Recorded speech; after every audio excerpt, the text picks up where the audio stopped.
Oh, God, look, I've only gone and done it again. Left the bloody thing on now. Good evening. Welcome back to West Ham Network, and good morning to you, Kieran, in sunny Oz. How are you, mate? G'day. It's, all good, right? A bit cloudy today, not the usual bright sunshine. Had a beautiful week, but, it's all cloud over this morning. A bit cooler. Okay. All right, mate. So, how's your week been? Done anything? Anything happened? Any shark or croc news? No, mate. No need to go into that this week, mate. You'll come back to normal. Probably won't hear nothing for about another 10 months, but no, good. There was some right terrible tragedy down in Sydney, though. And I can sort of relate to this because we do it here often ourselves. There was having some serious storms down in Sydney, lightning storms especially. And these two women were sitting out on the balcony watching it all, having the chat, which you do because the lightning storms there are amazing when they're going. Yeah. And a lightning bolt hit the tree in their garden and shattered it, and it just came like missiles and killed her and hurt her mate quite badly. Oh. It was just so unlucky. Terrible. Oh, yeah. My God. Yeah, start to show up with her something nice. But yeah, very tragic. It was horrible. Yeah, we'll come back to that comment in a minute, Randy, and that one, obviously. Good evening to you, Randy, and also good evening to you, Brendan. Good evening, usual suspects. I'll star that, and I'll come back to that one as well. Leslie, good evening, Leslie. Thank you for joining us again, mate. Right, who else have we got? Anyone else?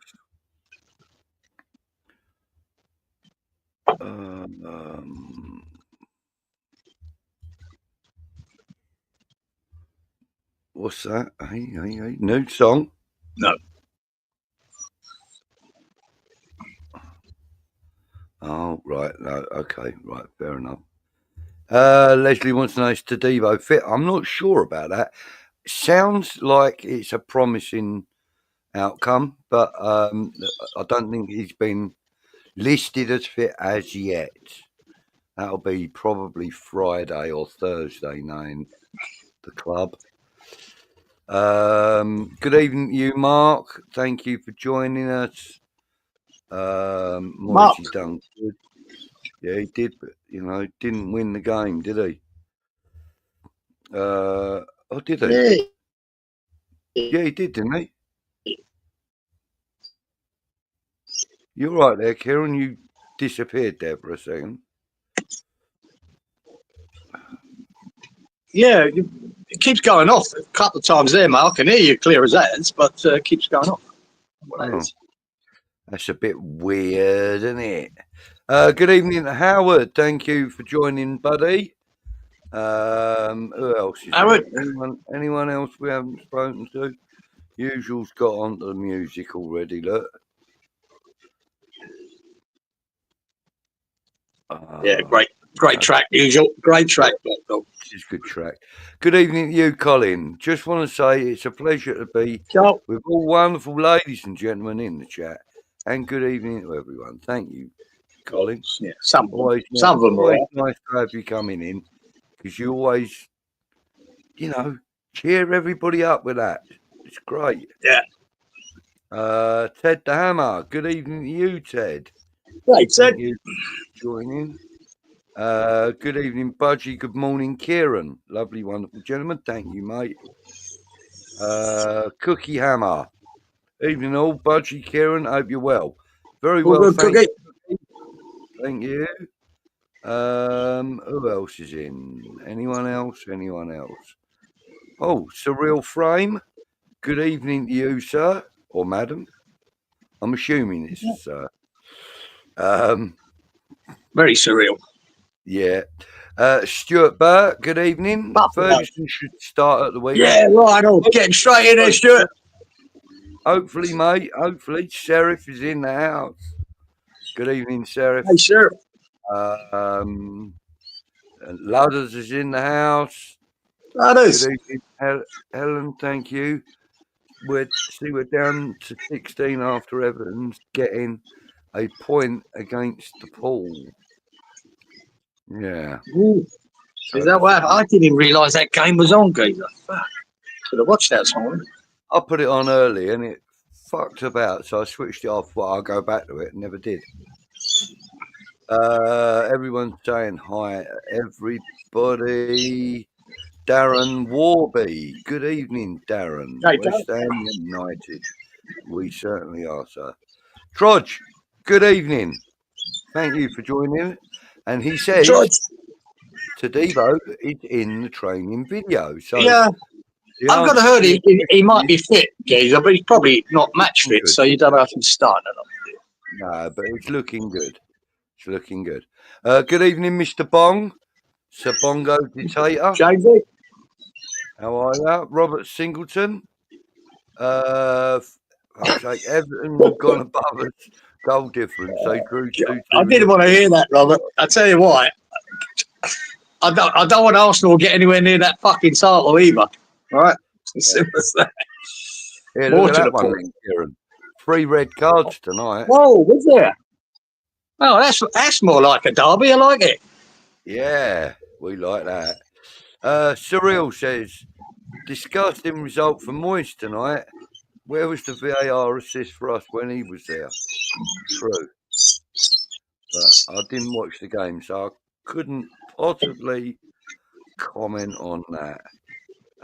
Anyone else that we haven't spoken to yet? Yes, Damien. Good evening, Damien. Surprised you weren't having a long old conversation with Randy earlier, mate. Joan, good evening to you, my dear. Thank you.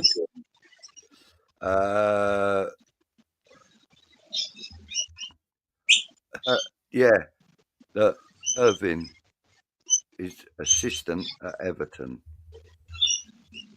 So it was obviously the club that wanted to got rid of him. Andy Irvin. Alan Irvin, isn't it? Alan. Yeah. So, yeah. Good evening to you, Mr. Chapman. Pete. Thanks for joining us, Pete. Anyone else? Most of this is chat between you, so we will skip past it. Right, okay. Let's go back to... Oh, God. The first we only go forward. We only go forward. What's going on? Yeah, well, I wanted to... Look, he says, when it comes to Paqueta, if he's found guilty and does not have a reasonable explanation to the situation, then unfortunately it's hard to defend him, and West Ham will have a right to sue him if wrong. Follows up to say, to be clear, I will back Paqueta if he is found guilty. So have to hope he proves us all wrong. Unusual says, I'd advise Paqueta to use the same lawyers as Manchester City, tie everything and everyone in knots. Eventually, it will all be watered down to a misunderstanding. That's probably bloody right and all. All you've got to do, right, is he has to go into court and just say, it wasn't me, mister. And he's off. Simple as that.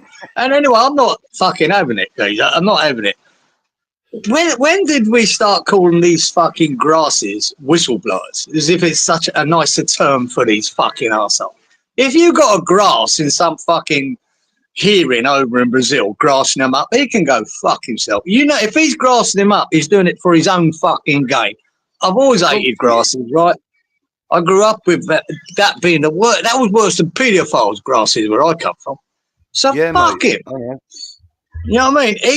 Paqueta's fine. He's done fuck all wrong, and I'm not listening to some grass who's fucking saying that what he did, his brother was going to give his brother a birthday present on this day. Fuck him. He's innocent, mate. Let them fucking prove it. Do I think he'll get some kind of ban? Yeah, I do. I always thought he would, because once they get hold of something like that, they want it to be true, especially when betting companies are involved, right? They always, because they're the ones that brought it up. Betway, our fucking sponsor, not for too much longer, hopefully. But fuck them. I mean, I don't give a fuck. It's when we got on that title backing, we'll say, of course we back him. We back him all the fucking way until it goes wonky. And even then, I've still backed him. Some fucking grass over in This is a Brazil. really good point from Cookie, actually. Cookie says, so a grass covering his arse, and he's a condemned man. Well, Pac-Man could have been manipulated by this uncle, since he was able to earn him a quid. Until you know, you don't know. Exactly, Cookie. Until you know, you don't know. We know fuck all, mate. We don't know. And But you can surmise all you fucking like. That is a very, very good point, though, Cookie. I would say that that's a possibility in the world we live in. But you know that grass is only fucking grass for his own benefit. He can say whatever. He can say whatever. Fucking would take no notice of what that fucker says. None. Yeah. So I don't care what he fucking says. Whether they care is another matter. But if they've got it in their mind to do it, they will.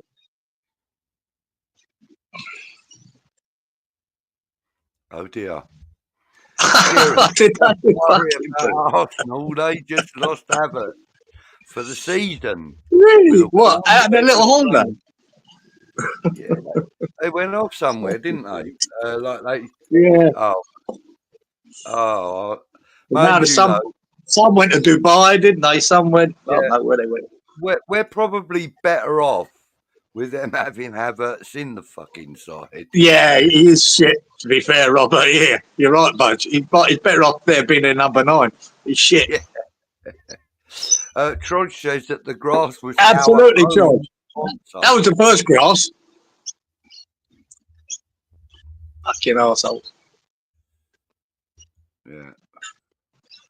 Paqueta is not as tough to replace as some may think. True.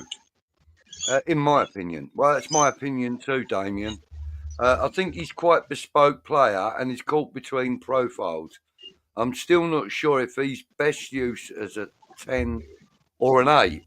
Well, for me, I would go with what the Brazilian national coach would normally play him as, and that's an 8.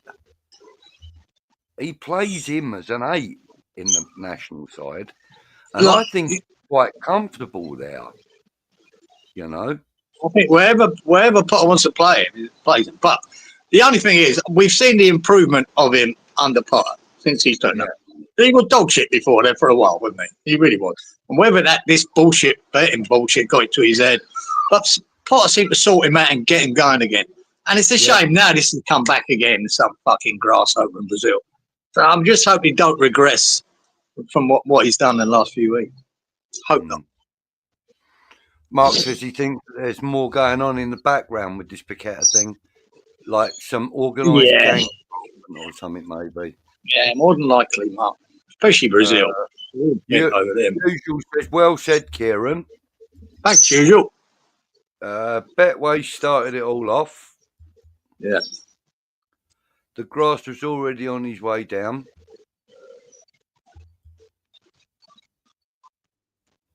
Go, Frog. Doing well. Frog, good evening to you, sir. Snitches get stitches, yeah. Yeah. They used to. Fucking whistleblower. Who the fuck come up with that bollock? He's a fucking grass. Yeah. That's it.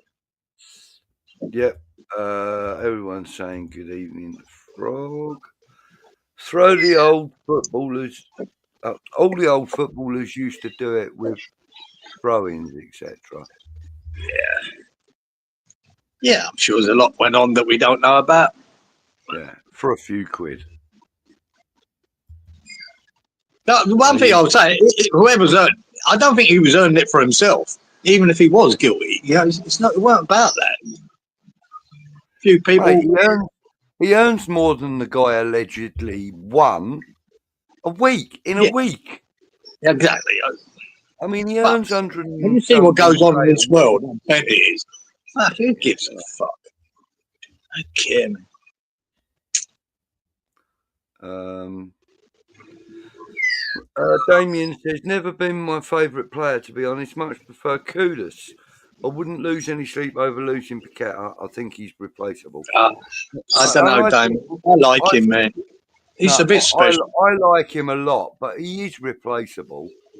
Every player's replaceable. I think Kudus is more replaceable than fucking Paqueta himself. Yeah, well, I think there's every chance this summer, because of the money situation the players we're going to need, I mean, there's every chance Kudus would go.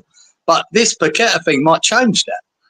You know, otherwise, I think if this was gone away from Paqueta, I think there's every chance we sell Kudus in the summer. And I think he is replaceable as well. So. Yeah. Insider spread betting. Ah, those were the days, Suzelle.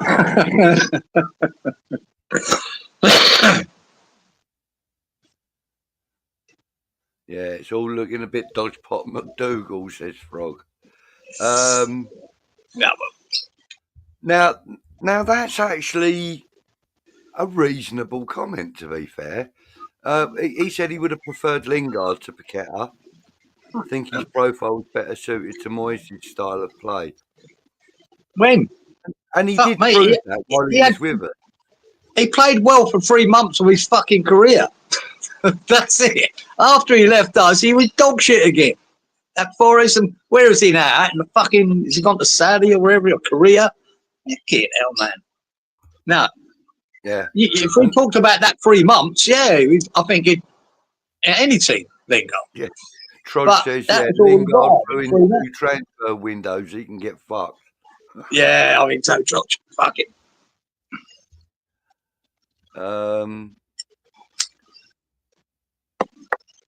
She's filing her nails while they're dragging the.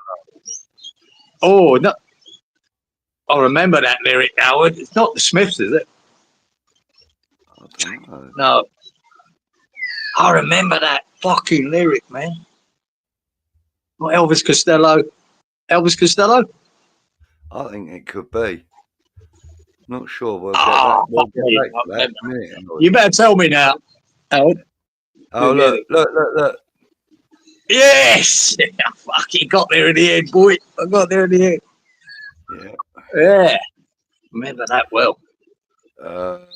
Yeah. Watching the Detectives. That's the one. Yeah, that's the one. Great track. Loved it at the time, mate. Prince Consort Bong. No, he's Lord Bongo Dictator from the Potato Riviera. Kudus is a better player than Paqueta, says Damien.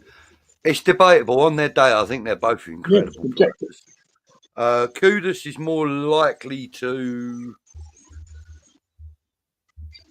do a wonder goal, as in taking on half a team and. Oh, yeah, but when was that? twice, eh? That's the thing. You've got to look at the numbers. At the numbers, he's not scoring, he's not getting assists. So even though he's doing well, he's playing well, but he's not doing as I said it last week. He needs to start putting them stats on the board, like assists and goals. And I think give him time under Potter. I think Potter, like I say, he's been firefighting, hasn't he, for the first few games with the injuries and everything else. Yeah. So I'll give him time. I think he will. Yeah. Yeah, Troy says Paqueta was crap for 9 months and now suddenly he walks on water.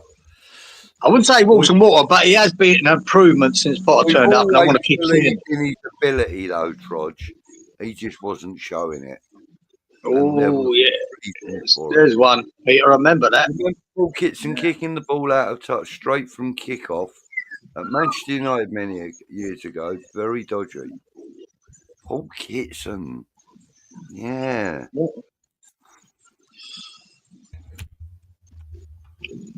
Yeah.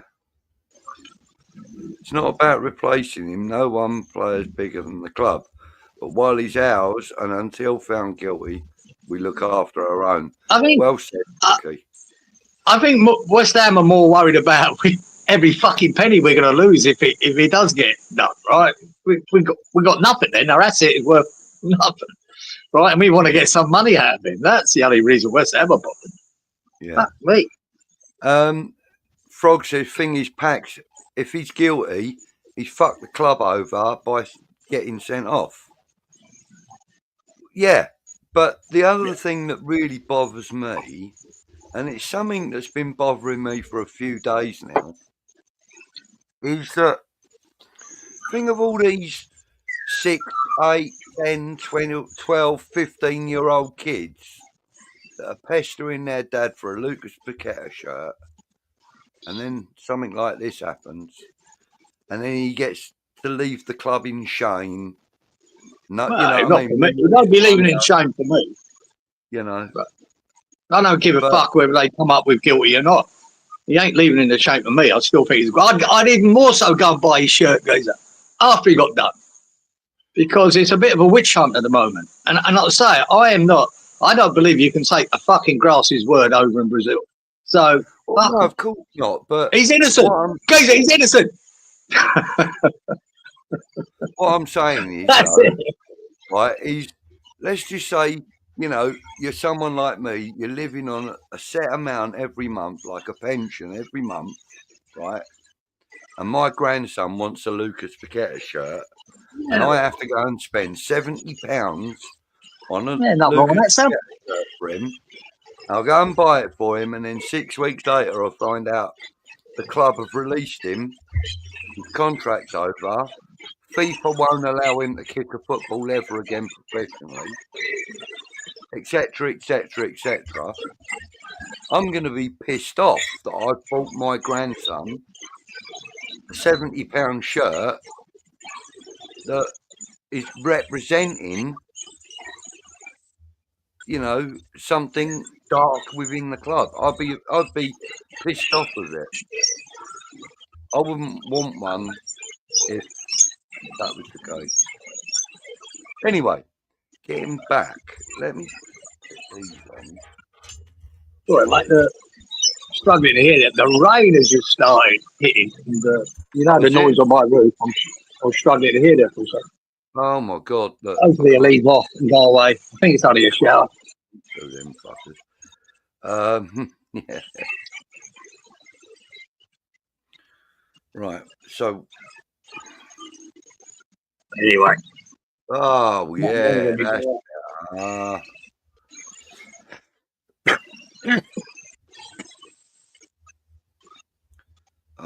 Right. Okay. Rog, I understand that you're not as enamoured with Paqueta as some, and some are less enamoured than you are, believe me. I've seen some of the comments. I do like Paqueta, says Ted, but my own personal opinion, I don't think he's all that.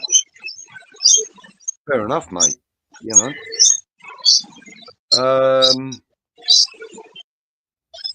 If whatever day comes, it'll change. Saw John Moncur do exactly the same thing at Upton Park as usual. Kick the ball out straight from the kickoff. Not sure about the new info, says James, about the Paqueta Saga, but the club have been backing him, haven't they? That's true. They have. Damien says Lingard's a mobile 10. That's what suited us. More emphasis on movement and getting gold rather than being the creator. Okay. Howard says that. Get in there, Ciaran. Yeah, I remember singing that song so many times and playing it so many times, watching The Detective. Cracker, yeah. Nick Cave? Yeah, man, he's a frog. If you know, you know. Nick Cave's an Australian musician, writer, fucking producer, everything. Yeah, he's done some great stuff. You might not know him, Budge, but one song you will remember. He done one with Kylie Minogue. Yeah. A big hit with Kylie Minogue. Forget what it's called, the song. But you know him from that. But around the world in music, he's up there. He's got a lot of awards for all sorts. That fucker. Yeah, he's quite good. He done an album, geezer, called The Murder Ballads, which that Kylie Minogue is on. And every song's about some kind of murder. It's really good. Oh, yeah, I know. I'm looking at... I'll tell you what you know from geezer. He done the theme music for Peaky Blinders. Right, okay. Do you remember that? Yeah, of course I do, yeah. Yeah. What's the one he did with Kylie? Got a really deep voice. He's a weirdo. He's a fucking weirdo. Don't worry about that. A bit weird. Yeah. Oh, I can see he's a bit of a strange one. Just looking at it. Display settings, I might have to move inside so I can hear you better. All right, mate. No worries. I'll just decide that in the next minute. I can see it getting a bit like glum. Can you hear it? No, I can only see it getting glum behind you. Yeah, it's just a heavy shower, but it's noisy on the roof and it's struggle to hear it. Yeah. Just at this point, I'd like to ask. There's 218 people viewing at the moment, and if you could just click on the like button, I'd really appreciate that. Yeah. Done well last. You said you asked for over 100, Budge. We got it. There you go. Yeah. Which means, right, there was 1,100 that couldn't give a fuck. Yeah. You want to look at the negative side. So there's 217 in at the moment. If I can get 150 likes by the end of the show, I'll be happy. Now, I don't normally beg for likes, but... No, we don't beg. Please your fucking self. You know, the more we get, the better we feel. Defo player in there, Andy, but he's a nutter. Yeah. Blood genius, completely. Peter says both Kudus and Pac-Man will be gone, one way or another, in the summer. Possibly. Colin says, Ciaran, I hate people who are grassers. Mate, all I have to say, I had someone grasp on me and that person not around anymore. That's all I will say. All right, fair enough, mate. Good. Fair enough. Lie down here and be my girl.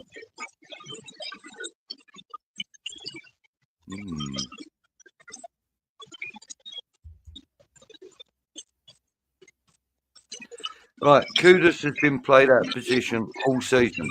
Bowen's goals would dry up if played on the left. You're probably right there, Damien. You're probably right. Good evening to you, Dads. Thanks for joining. Hey, guys. Hope you're well. Good evening to Lynn Canal. Thank you for popping in, sweetheart. I think we were both players. Good evening, lads. Everton above us now, Drew with Liverpool. Yep, we know. Horrible Bloody scouse bastards. That's all I can say. Everybody's saying Yeah. Use a minute, Gabe. I think this might be set in. Might have to move. Yeah. Bowen only had one game under Potter and not even sharp at it, and he's shone. That's true, Trodge. And, you know, like, while we're on the subject of Bowen, I want to put this out there, and please give me your thoughts in the chat. Now, I know we're West Ham fans, and we kind of do wear our claret and blue tinted glasses at times and stuff like that, but I personally think that Bowen is a much more suitable player for the England setup on the right than Bukayo Saka. Let me know what you lot think in the chat. I mean, maybe I'm talking bollocks, but I just think his numbers are better than Saka's. I think he's a better, stronger player than Saka. Saka's very talented and very tricky, but I just think when it comes to the basics, oh, Kieran's gone, he'll be back in a minute. When it comes to the basic stuff, you know, putting the goal in the back of the net, for example, I don't think there's anyone better than Bowen out on that right for England. That's my own personal thing, but you guys let me know what you think in the chat. Here he is, he's back. He's back. All right, mate. Never put names on shirts, then you won't have the problem. Peter. And the thing is, back in the day, you know, we all used to think that, like, for example, and I'm going to use Jeff Hurst as the example, is that we all picture Jeff Hurst as one of West Ham's greatest number 10s. But I've seen him wearing the 8 shirt, I've seen him wear the 9 shirt, I've seen him wear an 11 shirt for West Ham. You know, and that's the point I'm trying to make is if you've got a player that will play anywhere on the pitch, you know, then, you know, why would you associate them with certain shirt numbers?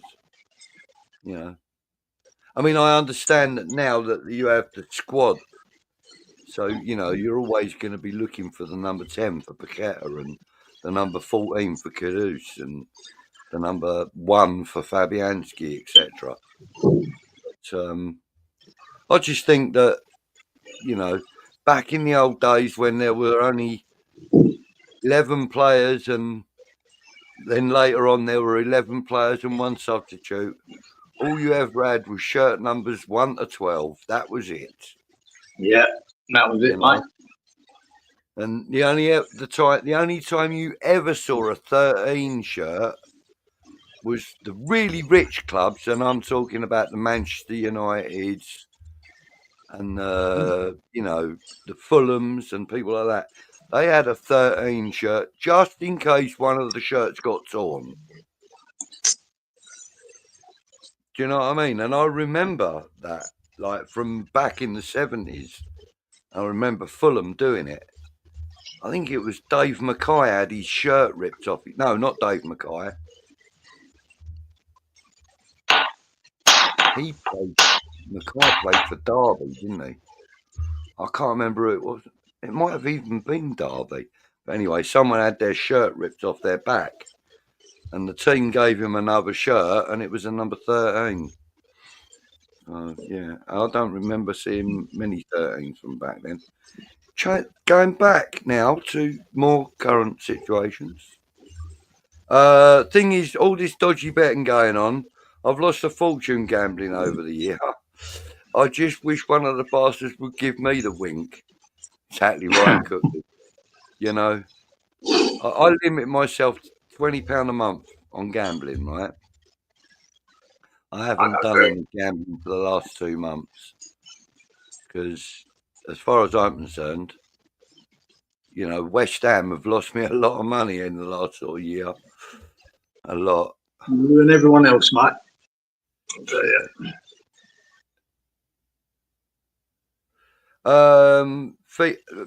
Damien's got a feeling we will go between 5-2-4 and 4-2-3-1, depending on form and opposition.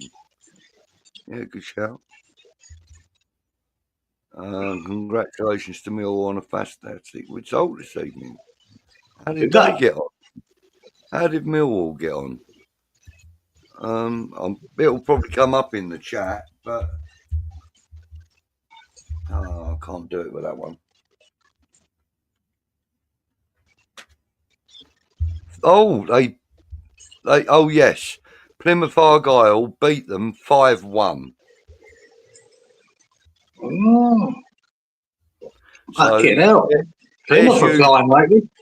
There's usual being his usual sarcastic self. Yes. Fucking hell, that Plymouth Argyle, they knocked out Brentford in the FA Cup, they've knocked out Liverpool, and then they've just stuffed Millwall 5-1. Not a bad little run. I don't watch TV, Helen, but did anyone see Bowen on EastEnders tonight? Wow, really? That's a bit of a shocker, isn't it?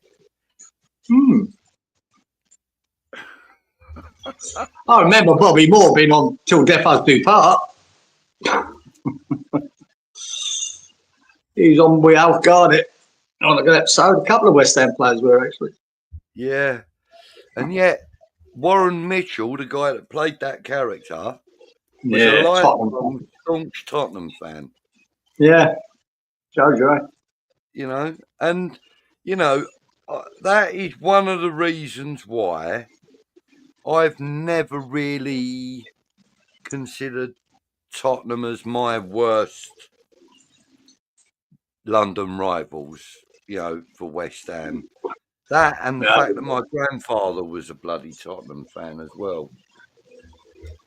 So, yeah, that was another reason why I didn't really, you know, consider them as our biggest rivals. It's always been Millwall to me.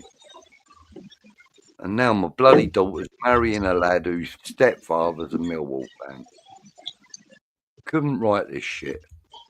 Budgie, you have a collector's item. I do. In what respect, young man? In what respect do I have a collector's item? Ooh. Not the ironing board behind me, surely. Yeah, let me know what my collector's item is. Was it 5-1 in the end? Yes, it was. Never get footballers' names printed. Waste of money. Then you have got players leaving. Yeah, I suppose, yeah. Which is why most of my shirts that I own, that I've had printed, I always have Budgie on the back of them with my favourite number 8. The only exception to that is I bought a classic shirt from, can't remember now, Sports Direct or JD Sports or somewhere like that, and it had the number 6 on the back. And the only other exception is my last one at the Boleyn, last game of the Boleyn, and I've got 33 Peach Dog on the back of that. So, well, when I came over, guys, for my niece's wedding, right? And I'll never forget it. I brought the boy over. First time for him to come to England, right? He was there 14. Oh, no, it wasn't when I met you, was it? No, the first time I came over with the boy, I'd say that last year at the Boleyn, it was the last week, the last game coming up, right? Because what did my niece do? The last game at the Boleyn, that's the day she had her fucking wedding in Bath. So, you know, gutted. I gutted that I couldn't. Not that I probably would have got tickets for it, but during that week, I took him to the ground, right? And they were packing a lot of shit up there, and he wanted a West Ham shirt. So I went in there, and the guy said, "Yeah, he done it for it." I said, "Yeah, give you a shirt. Do you want a name on it?" And he picked Noble. You know, that it was his choice to all the players, and you know, he had Pyatt at the time and Lanzini and that. But no, he said, "I want Noble." And I went, "Wow, okay." And like I say, Noble's always going to be relevant on the back of the shirt, isn't he? Forever. Yeah, of course he will. And he's still part of the club and still working for the club. So, yeah, it was a good choice in his mind because every other player there, bar Cresswell, they've all sort of by the wayside, maybe Antonio, by the wayside by now. So, I think it was a good choice. Yeah, he's still got that shirt. Agreed. I mean, I think Noble's always going to be synonymous with the club, even, you know, dozens and, you know, tens of years down the line, because, you know, he was born to be captain. You can't go wrong with a shirt name that's been there all their career. You can't go wrong with it, can you? He still does that. But nice for the geezer who was doing it. We sold a shirt and he said he wanted his name on the back and a number. And the guy didn't even charge us for it. He said, "No, just pay for the shirt, boys. Don't worry." Nice. Really good. Nice. That is nice. Yeah. Yeah. Trosh says we need to invest well. Yes, we do.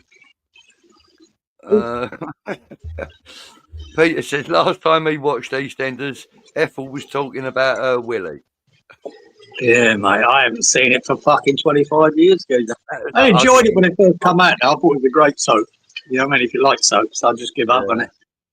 Plus, if I watch it here, it'd be about 8 months behind.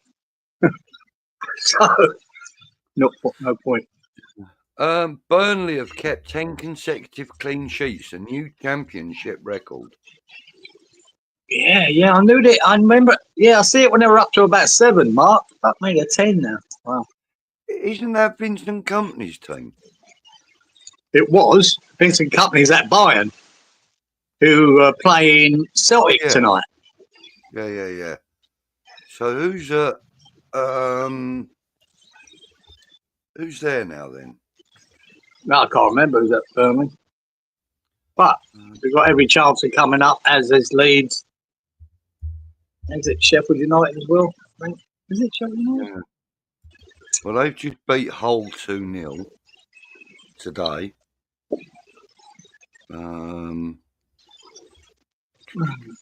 Right, Burnley Football Club.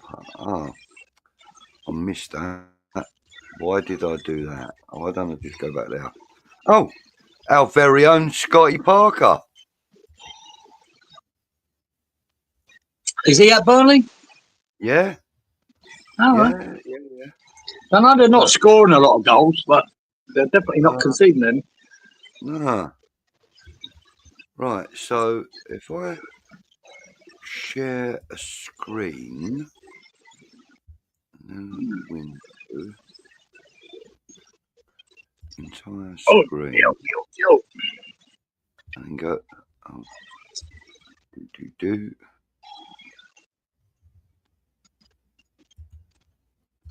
Yeah. How did Celtic get on with God, can't even see that. There you go, look. Just there. Wait, Hull. Yeah, look. Scott Parker. There you go. Oh, down Scotty. Getting something right. He usually gets sacked by now, doesn't he? Upsetting someone. Yeah. Budgie Kieran, do you think we will get a result against Brentford? Yes, guys. Yeah, there definitely will be a result. Do I think it will be in our favour? I'm only about 65% confident of getting a result against them. Mate, they're a good counter-attacking side, mate. I like their front three, that Wissa and Buemo and what's the other guy? Wissa. Is it Say? What's the other guy? Wissa. You've got Wissa and Buemo, and there's another bloke there. Saga or something? Something those name is, but they're a good front three. Good on the counter attack. They're quick. They're strong. But we've got to be able to stop them counter attacking. But I think we can win that game. No problem. Especially with the players we should have back.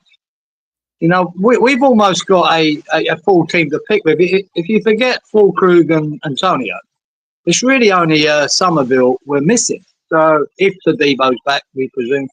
And I'd stick Matey up front. Ferguson, let's see him. Let's see what we can do with him. Fancy it, man. I fancy it. Yeah. Okay. Right. So, hang on. Where were we? Yeah. Howard, 40th anniversary this year. 40th anniversary of what exactly? Your anniversary, Ellen? Oh, it's intriguing. Daz, we are capable, mate, of beating Brentford. Just need the right lineup, tactics, and then the results will come. And some goals, Randy. Yeah. But, and you 3 know, goals. We've now got our potential goal scorer in Evan Ferguson. We hope. He knows where the goal is, Kieran. I mean, we've all seen what he can do in a Brighton shirt. Let's see what he can do in a West Ham shirt. I'm not going to judge him yet. I'm just going to wish him all the best and hope that by the end of this month, we've had at least 2 goals out of it. If that's the case, then I think we've done right by getting him.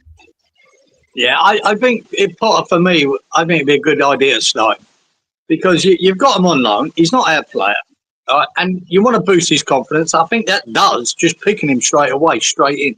I don't see why he wouldn't, and just see how we go. Oh, that's the song, Brendan. Thank you. Where the Wild Roses Go. That's the Nick Cave and Kylie Minogue. Yeah, that's the one. Yeah, it was a good track. Neil Fitzhammer. Good evening, Neil. If there's one thing the bookies won't tolerate, it's being beaten at their own game. Pack hasn't hurt anyone. He has not fixed games or results. The whole thing is stupid. Yeah, exactly. I think so, Nick. It's just the bookies that don't like it, and they can't stand losing to anything. That's why I'm glad we're phasing out. Eventually, the whole league's phasing out gambling sponsors. I think it's a good idea. Get rid of them. You would spend big on a centre back.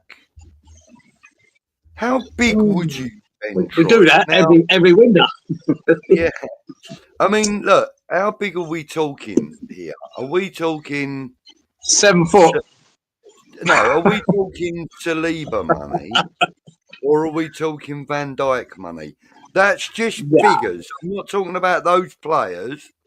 I'm talking about those figures. So are we talking Saliba? What's he, about 30, 35 million, isn't he? We've already spent big geezer with Tadebo and Kilman, 40 million. Well overpriced for me. But I mean, Van Dijk he could be a top centre-half for us. I'm not knocking. And Tadebo can. They could be the future. Tadebo, Kilman as the pairing. But I think eventually, what George was saying, it might be right to get another centre-half in because I think he will end up trying to play us as a back three. That's how he'll want to go, Potter. So maybe one more in the summer could be the answer. Because Cresswell will be end on. So we can't keep relying on him to fill in there. And I don't really want Wan-Bissaka as part of a back three. So...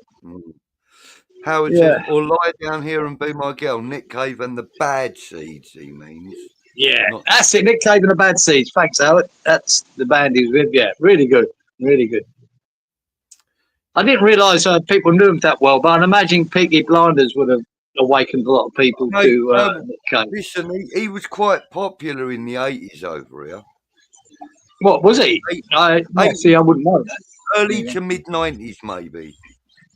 You know, when Kylie Minogue and all that were about, he was quite popular over here. I'd say it'd have been more 90s, yeah. No, if that even later. It might be even later. He had 2 or 3 top 30 tunes in the UK. Yeah. I don't know what because a lot of music here doesn't translate to the UK or Americas, but I know he's rated amongst his peers all over the music industry. Nick Cave. Peter's saying we need to get a top keeper, 2 centre halves, attacking midfielder, and 2 strikers. Now, I tend to agree with most of that, with the exception of the attacking midfielder, because we've got one that nobody has really seen in that position yet, in Carlos Soler. When he plays that 8-10 role, trust me. Listen, I said that he was better than people were bantering right back when we first picked him up, and now I still people think are saying they're liking his game more and more. It's 50-50 with me, guys. I think there's definitely a player there. There's definitely a decent player in him, man. I just don't know if he's the answer or whether we keep him. And it'll all depend who we bring in is who we lose in the summer. We have to look at it that way. You know what I mean? We don't know how many's going out, but I'd imagine there's going to be at least 5. So then we can judge what we need when we know what's going. So, yeah. Nick Cave, terrible family tragedy. I think he has, Geezer. And I remember seeing a documentary about it once. Fucking horrendous, but I can't remember what they were. But I think at least one kid I can't remember you. But yeah, he's had a terrible fucking go of it, I tell you.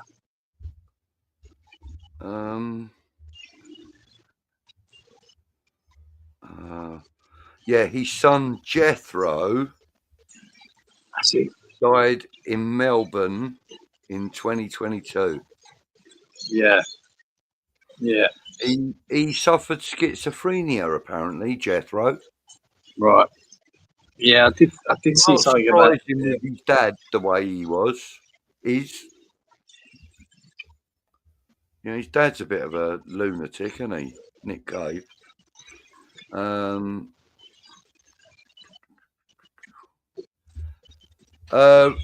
Randy, Damien would rather make left back or left wing back a priority in the summer. You want someone who's going to be solid fullback, who's the same time will shine as wing back. Are we suggesting then that Emerson's time is done? I think there's every chance we need to upgrade there, Geezer, on Emerson. Much as I've liked him, but I think Potter might be looking at an upgrade there. Mm-hmm.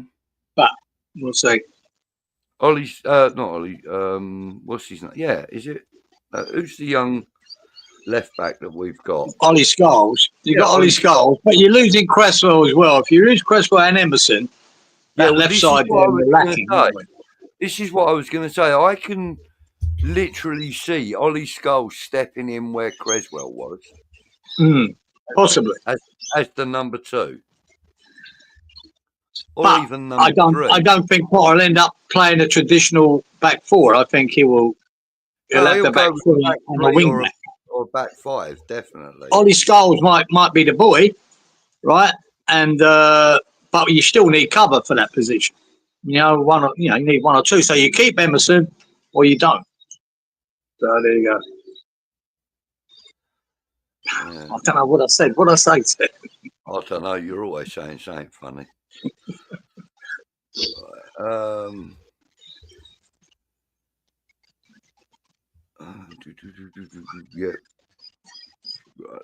Let's see if we can. Howard has gently caressed the like button, he says. No, we got 1. That's the fucking main thing. We got 1. That's all I need. Hello, Joan. Thank you for joining, darling. Hey, Joan. Like button, she says.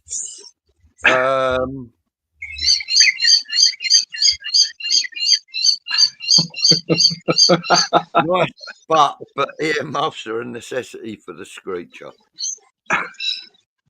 Listen, at one time, I would have argued with anybody that Kylie Minogue was the most attractive singer on the circuit at one time. True that she when it was that trio, Waterman and all that got hold of her, and Aitken and Waterman. they called her in Australia, right, the singing canary, because they fucking slaughtered her here, right? Because what's she on, Home and Away or whatever, before she done her music shit? And here, though, they're a bit like Britain. They could not give her any credit. They slagged the fuck off her. And then she went to London and, was it, Waterman fucking teamed up with him. And then she made some good, yeah, that's the voice geezer. Then she started doing some really good shit, man. Really, really good, clubby, fucking upbeat shit. And she was good, mate. I'll tell you what, a pub I used to drink in Allchurch, right, called the Compasses, full of fucking nutcases. A lot of my mates, all head cases, right? And they started a Kylie Minogue fan club and made T-shirts. And all these geezers with their noses bent all over that were wearing Kylie Minogue fan club T-shirts. A bit of a piss take geezer, but it was so fucking funny. And the head of it was my mate of mine called Plug, who's a fucking lunatic, right? A lunatic. And he's a Chelsea lunatic, for that matter. He was the head of the Kylie Minogue fan club. It's funny. Oh, great. Bowen is so underrated. That goal last week was sweet. Yeah, it's quality, Joe, wasn't it? Absolute quality. Absolutely, Joe. Bowen can play right wing or up front. Absolutely. Yep. He can indeed. Played right wing back. We had to. But, yeah. Bowen has not been given. Peter says Bowen has not been given a run for England. If he was playing for a top 6 team, he would have had a better possibly. I don't know. I think what you could say, I didn't like Southgate, but I think he went away from that, Southgate, to a point. I give him credit for that. Not that I like his style of football or anything, but he did give people chances from lower league, lower place clubs in the Premier League.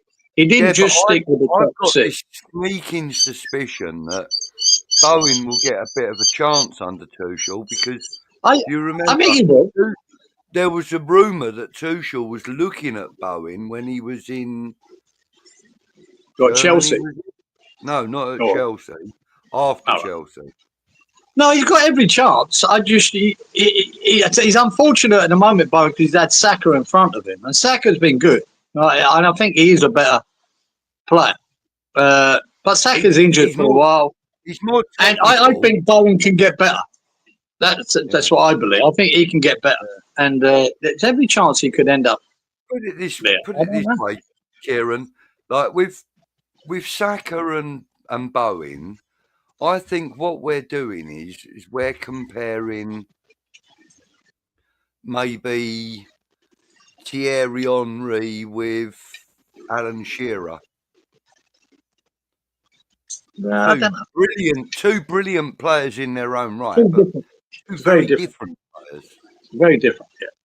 I just think that spot's up for grabs, but you've also got the boy at Man United, that young lad at Man United now, sort of looking to come that spot. Mainu, yeah. So there's a lot of competition for that spot, and but there's no reason why Bowen wouldn't be in that squad at this moment. Yeah, no, I think he's earned the right to be there, if I'm honest with you, especially with his England goal with his first touch.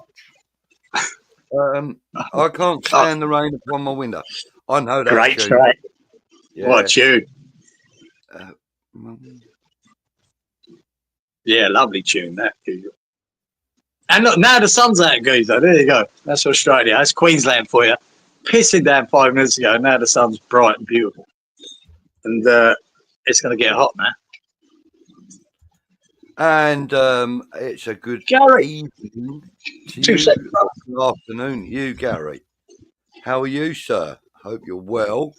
Thank you for joining.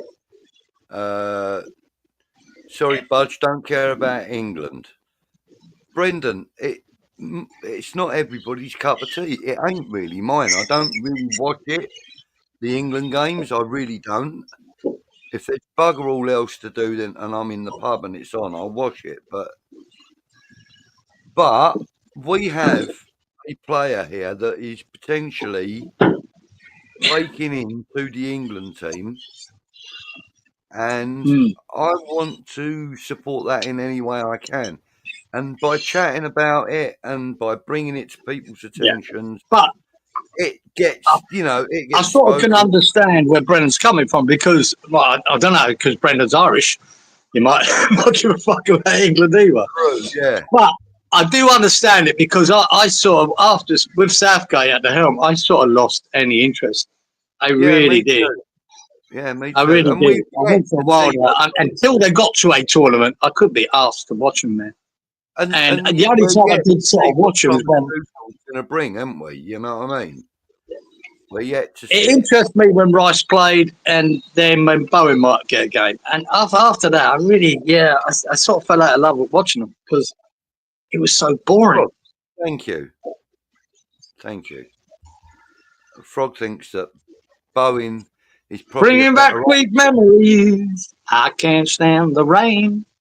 Yeah. I'm trying to remember who it was that did that. Do you know what? I think it was Johnny Rotten, geezer.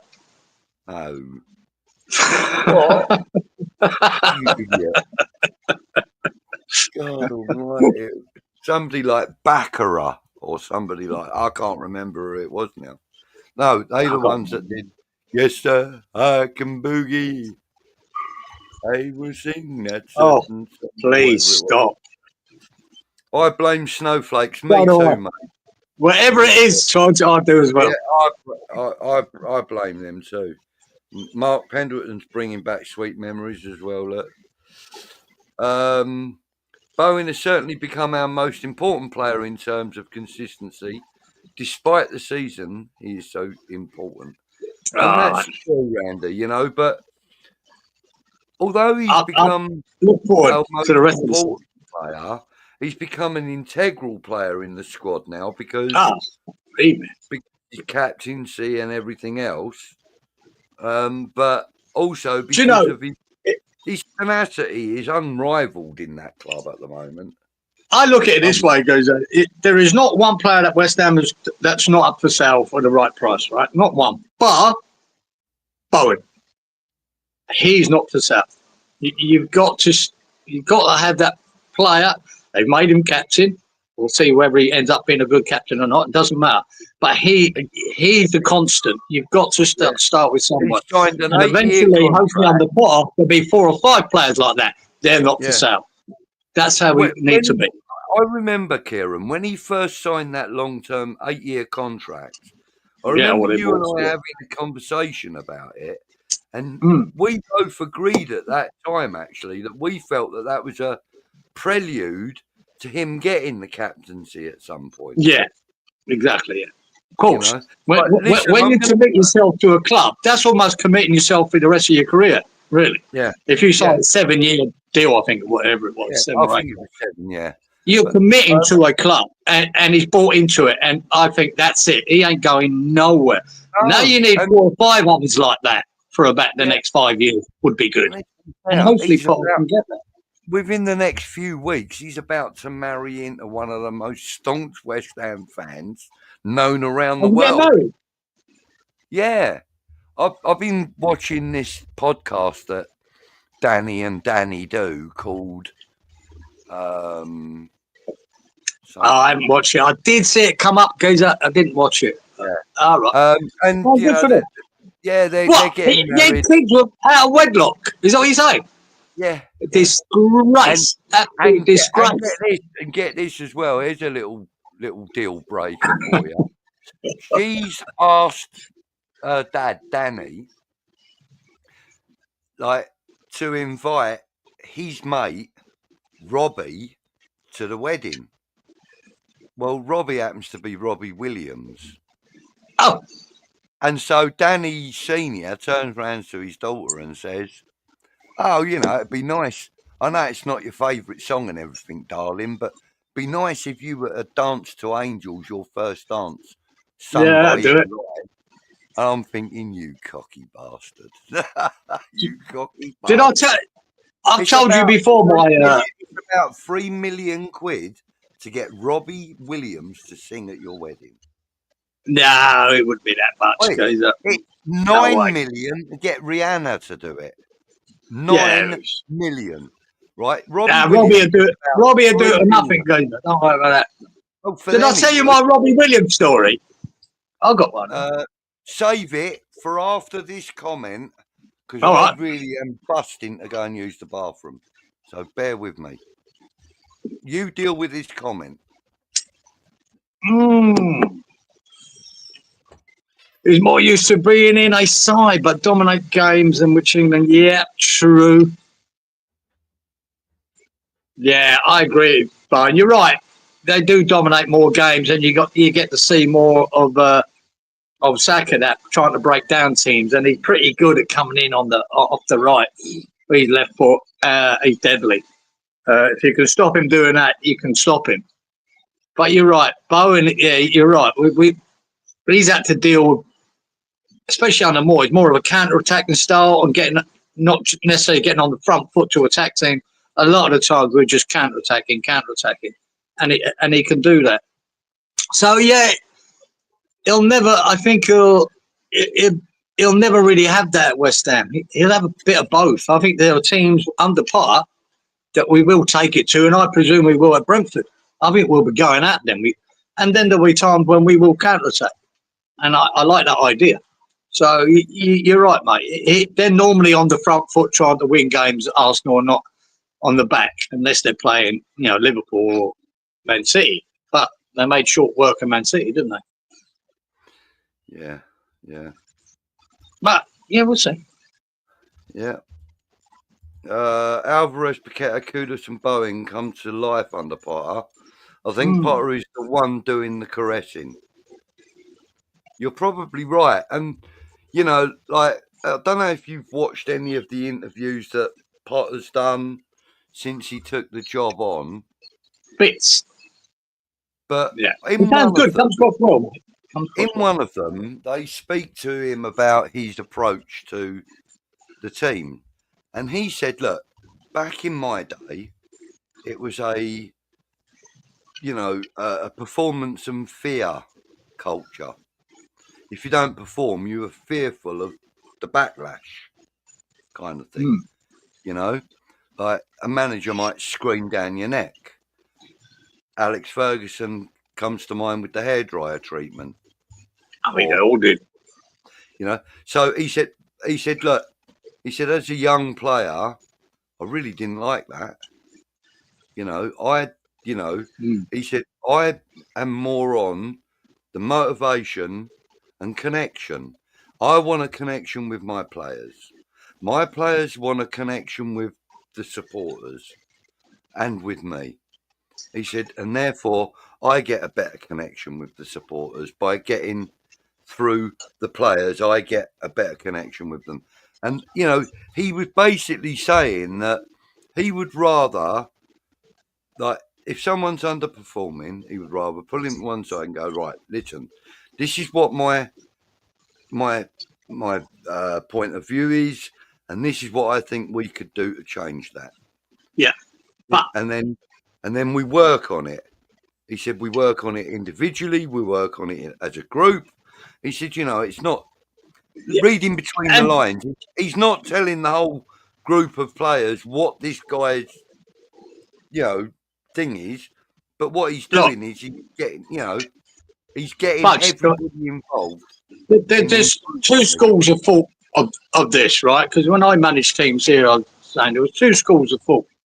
But one was fucking, if a player ain't performing, getting into him and fucking G'ing him up. Now, me as a player, that suited me.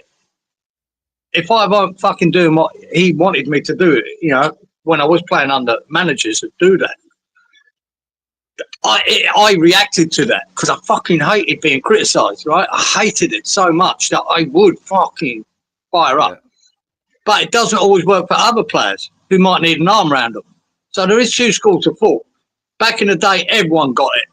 Everyone got it. And it did suit most players, but it didn't suit some because they went into a shell. So if you're in the modern day game, the old adage, some players need an arm around them, some need a kick in the arse. And it's true. I mean, if you're a good manager, you know both. I don't believe in mollycoddling players. Some players need a fucking bullet up. right? I Oh need to yeah, kick me and out. you know, Graham I Potter was think quick to if say, you're a good manager, you recognise the ones that do and the ones that don't. yeah. I That's the mean, way I look at it. Graham Potter was also quick to point out as well, though, that he felt that if a player needed a firm hand, he wasn't afraid to use one. You know, Exactly. so But you normally find out what players you can get a reaction out of and how to do it, which I found. Managing the team, yeah. giving it to someone, fire him up, fuck it, and then next thing he's playing out of his skin. You just got to get that out of them. Some players you don't. You need to fucking mollycoddle. Yeah, I weren't good at that. Colin says, "Fucking Kieran, can you remember Hurst started out? He was playing centre half. I That must be think he was very, very early young. days. I think you might be right, Cole, but I think that's very, Yeah, very I early days. think he was very young at that point, though. Like, But you know, Billy great Bonds was team. out right back before he ended up centre half and defensive midfielder, attacking midfielder. I don't know. Billy Bonds seemed to be everywhere, wherever he fancied. Yeah, so James, far, James. yeah, you're right, mate. And you know, I'm not judging him on this season alone. I'm No, judging him over the not under last. Lopetegui, I'm not. I'm I'm judging not him judging under anyone. the last 4 seasons, 5 seasons, leading up to, including and post Conference League win. Overall, over those 5 seasons, I bet if you put all the stats together, it would be a real tough one to see who had better stats. It's hard to judge anyone under Lopetegui, right? Anyone. And I'm not. I'm waiting to see what I think Potter's got better out of Moores already. So I'm only going to judge him for the rest of the season. And he's picking up, Bowen. Paqueta's picking up. Kudos is picking up. Alvarez is picking up. Yeah. You know what I mean? The list goes on. The effort from the whole team has improved. So long may it continue. He's got a smile on his face again. Yeah. We'll see. Billy Bremner. Question Billy mark. Bremner. One of the hardest tackling. One of the most filthiest tackling. He was fiery, mate. He was good. He was firing. The Leeds, mate. That whole Leeds team are pretty firing. He weren't afraid to pull up his sleeves and. No, you're coming against Billy Bremner and Norman Hunter. Norman Hunter. Fucking hell. Yeah, they didn't mind a bit of it. But most teams had a couple of players like that.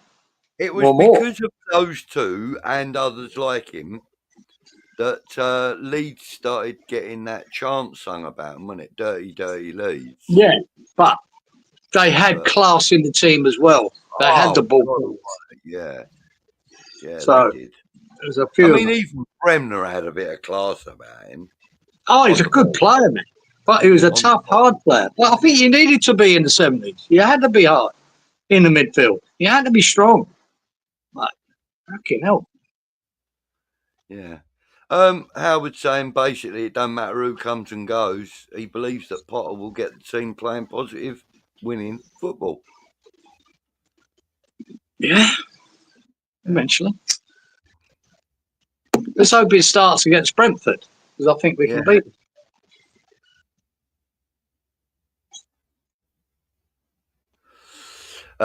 Frog says it's great throwing West Ham won a World Cup into the conversation. People rarely disagree. That's true. I think there's a few that would disagree, Frog. Yeah, especially, mostly Scotland. To be honest, it's not something I like saying that much, right? Even though I do like saying it in jest as a bit of banter. Yeah. But I think sometimes, I was a mate of Jack Charlton, as I met him here twice. It disregards Jack Charlton and Bobby Charlton, right? Or it disregards, say, Nobby Stiles in that team, or Alan Ball. I mean, everyone was important in that game, or George Cohen. Cohen. They all were a massive part of winning that cup, man. So I still like to say it, mind you, just to wind people up. Played a couple of decent saves. And Gordon Banks. Exactly, yeah. So, yeah, I think we can't disregard them players because I think they had a massive part. And you can't disregard the part that, you know, the likes of Jimmy Greaves played leading up to the finals, you know, the Yeah, semi-final, exactly. you know, Yeah, and all the other guys that pulled their boots on and rolled their socks up. yeah, exactly. But like you said, Frey, it is nice to throw it in because it pisses them off as well. It is great. It's fucking great. I don't know if it's true, guys, but a mate of mine, a West Ham boy, right, said to me many, many years ago, even though Jeff Hurst scored the hat trick in there, Bobby Moore was sublime. That he'd heard at the time. I'd never gone and watched that game fully back since I was, I don't know, 10 years of age or whatever. And they reckon Alan Ball was probably the best player on the park. I don't know if that's true or not. You know, I don't think they even gave that man of the match award still. I don't know, but he could have got it. But it's hard to get it off a guy who scores a hat trick, isn't it? So it's hard to get it off the first person ever to win a World Cup scoring a hat trick. Yeah, it'd be impossible. But apparently, Alan Ball was brilliant. I don't know. I've never watched the whole game backwards as an adult and go and you know, with my football knowledge now, going, yeah, man, that boy is unbelievable. Or it could have been Bobby Charlton. Do you know what? I've got 2 CDs, DVDs of that, and you know they're both exactly the same. I'll send one over to you later on. Send me over. I ain't got a DVD player, guys. Laptop. I threw them away. And you got a laptop with a disk drive on it? No. Well, Ciaran has. I threw it that way and all. No, I'm sure I could find it if I really wanted to on the telly. I'm sure I could find it on YouTube anyway. I'm sure you could. I just haven't bothered to watch it back, you know. But it would be interesting to see, you know. But I thought Bobby Moore was fantastic. Bobby Moore? Oh, mate, listen. For me, I've never, ever seen a defender with that much footballing knowledge and that much anticipation of what people are going to do. The guy was one of the slowest men on the pitch, and yet he was always in the right place at the right time, making that last-ditch tackle. Yeah, I think always is a bit of a stretch, Gazer. Well, yeah, but okay, all right, okay. I just you know, Bobby Moore had a calm about him. Where, you know, when everyone else, you know, the famous quote from what's his name? So when everyone is losing their heads, he weren't. And like I said, when I talked to Jack Charlton and he told me that story in that final, when he was screaming at Bobby Moore, kick the fucking thing out, just kick it out. The final whistle will go. We've won the World Cup. And Bobby Moore just ignored him, looked up, and then banged that long ball to Jeff Hurst, who went on banged the fourth goal. And that told me everything about Bobby Moore. Didn't panic. All Jack Charlton wanted to do is kick it into touch. And Jack Charlton said to me, he said, that is the mark of the man. Yeah. He weren't flapping. He didn't give a shit. He just went, yeah, he looks up. Yeah, I'm playing this ball. Yeah. That says it all for me. About and went on to set up the fourth goal. That's what I'm saying. That was the fourth goal. When he was screaming for him to kick it out, Bobby Moore looked up the pitch and played the long ball to Jeff Hurst, who smashed it in for the fourth goal. And I mean, Jesus Christ. I'd been doing the same to Jack Charlton. Kick the fucking ball out. Kick it long in Wembley. Take my fucking half a minute to get the ball back. So that would have been the game over. No. He played the pass. Bang. Good evening, Anthony. Was funny on the Sunday show, BUDGIE come on drunk. Gay, Anthony. I did. I was pissed against that, were you? Yeah. I was indeed. Right, what else? Let's get Paqueta shirt. Collectors. Yeah. Okay, why not? They're great. We really gonna have done it now. Ooh. Rings a bell. That rings a bell, Buds, but That type first thing. bit, I thought it was "Oh You Pretty Things," Yeah. and like the Dave Bowie lyrics. Don't you know Yeah. you drive your mama and Papa insane? Um, right. Everybody's still saying Sex Pistols. Yeah, I love the Pistols. Football is entertaining again. Simon Potter, I trust at the moment. At the moment, Charge, I think we all do. Just need to see it. Eventually we will, I think. Yeah. Good evening. Howard says, "Good evening, Anthony. Thought I saw a box of chinchillas in the back of the Austin Allegro in the car park." You fucking lunatic.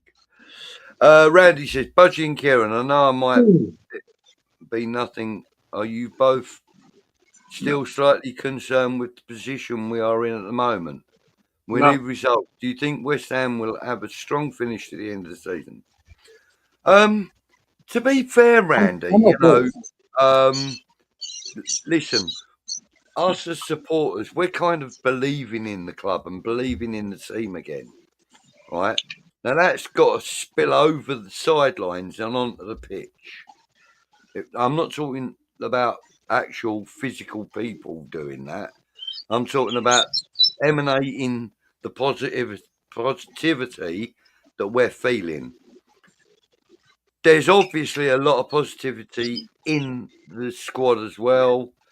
There's a lot of positivity in Potter and his coaching staff. So, yes, I think we will have a strong finish to the season.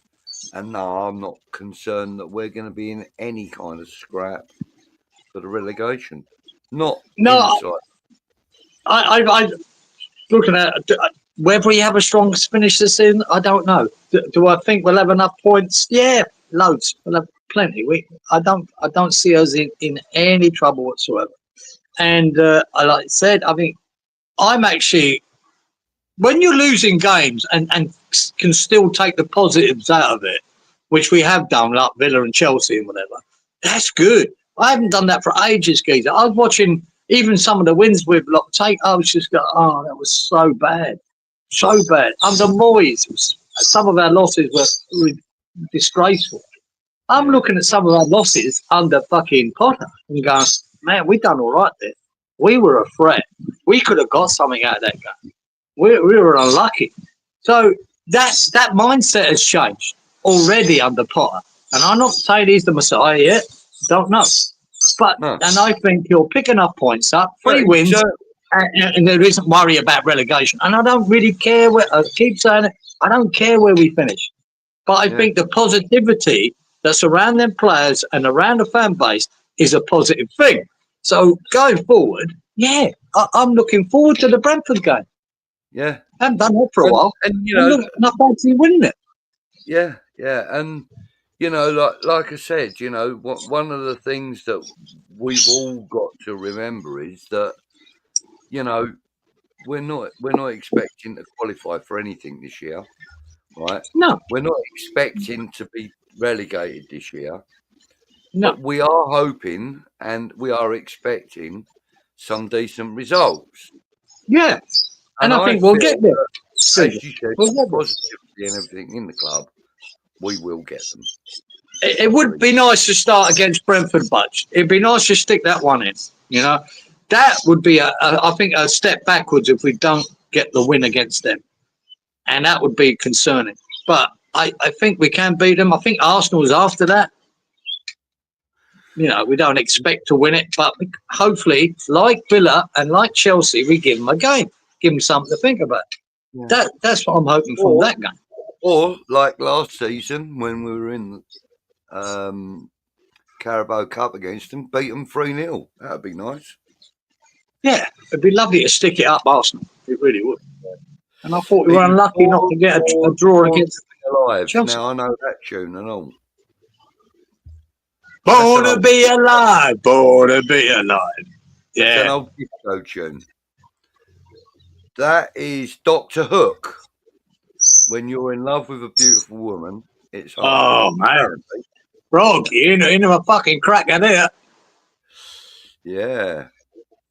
Where do you play Paqueta when everyone's In goal. fit? In goal, mate. You just give him a blank shirt and tell him to blend in. Yeah. Can he be trusted deeper? Yeah. Well, No. you know, But yes. like But I no. said, he plays as an 8 for Brazil, and he I does think defensive duty in that role. Thank you. if I Yes, trust him, I trust him. Simple as that. yeah. How far behind am I with the chat? 10:45. Jesus, what? That was an old.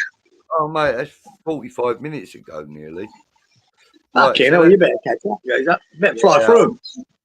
I am going to fly through them. A question from Michael. Good evening, Michael. How many players do we lose in the summer? Minimum 6. of 5. Yeah, I'd say a minimum of 5. Good evening to Steve Palmer. Thanks Hey, for Steve. joining. Thanks, mate. I was there earlier, wasn't he? One of my collector's items I have is a signed Alan Devonshire shirt framed, hanging on the wall alongside other West Ham memorabilia. Nice. Actually, I never did get to find out what the collector's piece was that Usual meant. Was it Usual? I mean, I have got a collector's piece up there, which is my signed and authenticated and framed. I've never been one to collect memorabilia or anything like that, guys. I do remember my first autograph, though. One of the limited edition watches as well. Yeah, I don't do things like that, mate. I just like the memorabilia I've got is in my head, and I've forgotten most of that, so it's probably not a good idea. I was about to say most of that's gone then, isn't it? Along with that. Well, I lost all that, guys. Yeah. But I do remember my first autograph because my brother was shagging a bird in his fucking hairdressers, right? And Harry Redknapp used to use the same hairdressers, and she got Harry Redknapp's autograph from me. Yeah. Little bit of trivia there, boy. Yeah. Damien says he's interested to see Ferguson. I think we're probably speaking for everybody watching this. Oh, it was. Oh, we're looking forward to it, guys. EastEnders' 40th anniversary. Oh, was it? Yeah, Right. I don't even know why I gave that the breath. Devonshire cost us $5,000. He did. And I don't know if you watched the show I did with Tony last week. We spoke about him. Yeah. Well, I don't know if it was last week. I can't remember when it was now. But we have spoken about Devonshire. Devonshire and Morley. Devonshire and Morley, I think it was. I'm fairly sure it was. What time are we on? What, at the weekend? I can soon tell you. Fuck no. Someone's told you in the chat anyway. Someone tell you. Get up to date with them comments, otherwise we'll be answering questions from apparently, EastEnders guys. Bowen was on tonight. It's their 40th anniversary this year.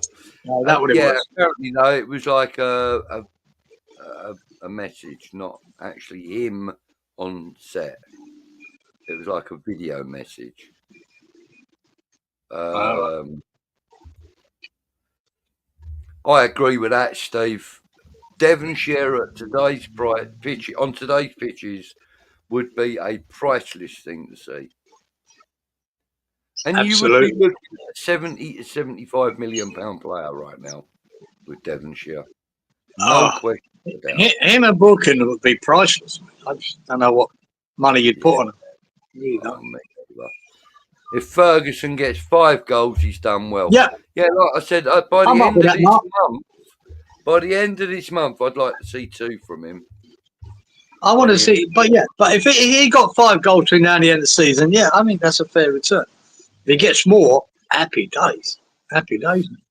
What am I cooking for my mistress on Valentine's Day? I'm not. She won't be here. Mm. She's not coming yet. Steve, if it is Everton, I kind of know. Oh, right. Okay. Sorry, mate. That was a conversation.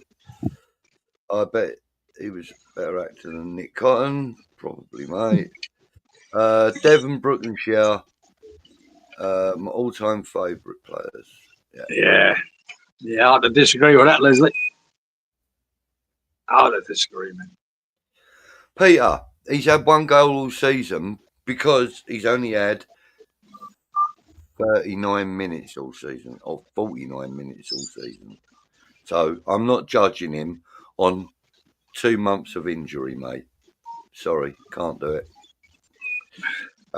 Need to order a new remote for my Amazon stick. Oh dear. Why don't you set one up on your phone, Damien? You can set one up on your phone, providing you've got that one and it still works a bit. You'll be able to set it up. Right.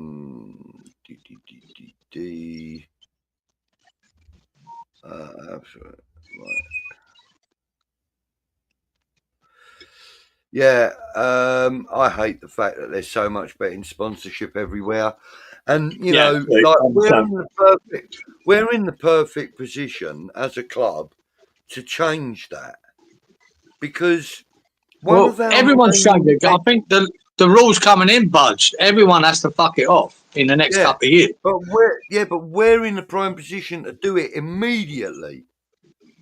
Well, we're not. Depends what contract we sign with them and how long. Well, no, but I hate it because it came here in Australia before the UK, right? And I'm telling you now, you watch when I was really into rugby league here. If you watch the pre-match shit, they would have the betting odds. There was basically an advert for the betting company before the game fucking started, and at half time they'd give you another betting fucking thing on who could score. It was bullshit. It was just an advert for the betting company, and we've got a serious problem here in Australia with gambling. So I've never agreed with it. I don't think there should be anything to do with sport. But because of that, Gazer, there's so much money in gambling here. It's frightening.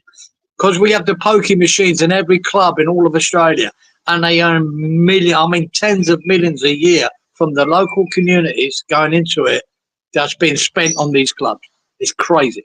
It's fucking wrong. So, and that's me. I'm not a lefty fucking snowflake. But I've always thought gambling is a problem. Always have been. And I don't agree with it. So it's one of them things that's always been in my head. The point I'm making, though, is that one of our key investors, one of our board of directors, is also like 90% shareholder of Royal Mail. I think you got that number wrong, Dick. I think he's a percentage holder of Royal Mail, but I don't think it's anything like 90%. Well, that's all I'd say. That's from my understanding. He's got a percentage of it, but I don't think it's that big. That big would be huge. That'd be massive. I don't believe he's got that. But that's just what I was told at the beginning when he first came in. Oh. It was a small percentage of Royal Mail.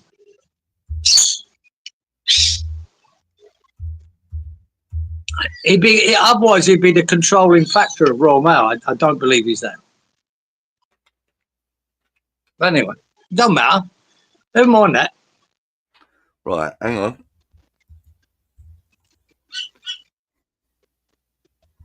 Right, so Daniel Kretinsky is a Czech billionaire who is set to become the owner of Royal Mail after the UK government approved his £3.6 billion takeover of the company. Okay. Did it happen? When was that? Exactly. When was that? When was that? But anyway, it doesn't matter. But it didn't tell me when that was. The BBC are asking the question, what do we know about Royal Mail's new answer? On the 16th of December, he was set to become Okay. owner. So this is a recent development, obviously December. Yeah, December the 16th was when it was Okay. all Happening. on the 17th. It was all cleared. On the 20th, approved. And this is just news headlines, by the way. I'm not saying, but anyway, yeah. So, Okay. yes, Yeah. he's set to become the owner of Royal Mail. So, all right. So he had a small percentage, and now he's looking to try and buy the lot. He could invest in, shirt sponsorship for Royal Mail, which would generate, money for him, I would have thought. Well, we've been linked to Amazon, haven't we? So yeah, I mean, but we are in the. I don't understand why we would be in the prime position with the owner of Royal Mail as one of our primary investors, and not use that link. I don't know that would be considered as a conflict of interest, Gazer, or not. We'll see whether he actually got it or bought it or whatever first, and then see whether. And at the end of the day, it's still a shirt sponsor. It's only worth so much. You know what I mean? You can't put that much money into West Ham. You're only fucking sponsoring the shirt.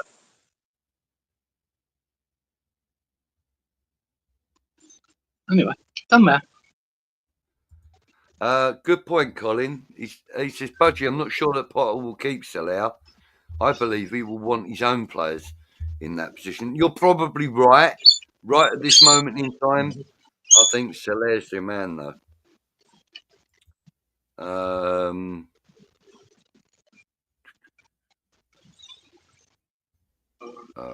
Right. Steve says Scholes is growing every week. He will be the first team regular in no time. I hope so, Steve. That's what I'm hoping. Damien says, love Emerson. I just think we're going to get out. What you're getting out of AWB on the right is needed on the left. Yeah, You're probably right, mate. There's no argument from me there. I just think Emerson is a great player. He's got a good attitude. And I love the fact that it winds my brother up that he plays so well for us. Because he never really got the opportunities to play that well for Chelsea. I think he's done well for us, Gazer, but I do see an upgrade there. I really do. So, and that's not knocking him. I just think we could upgrade. Herbert says, ain't Creswell claiming his pension? Very close. Very close, Gazer. He's just signed a 7-year contract with Arsenal, actually, mate. Yeah. Yep, Howard agrees. Scholes nailed on Creswell replacement. Yeah. He's sticking with the back three, said Cookie. Other than more important, yes, I agree with that. Trodge, at some point, he lost 2 children. Yeah, Nick Cave did. Yeah, pretty sure he did. I only saw the one about his son. I just assumed that was it. Thanks, usual. Sad. No. Who's saying 19? Who's saying? Oh, I have no idea. From some parent and the keeper, true. Doing new version.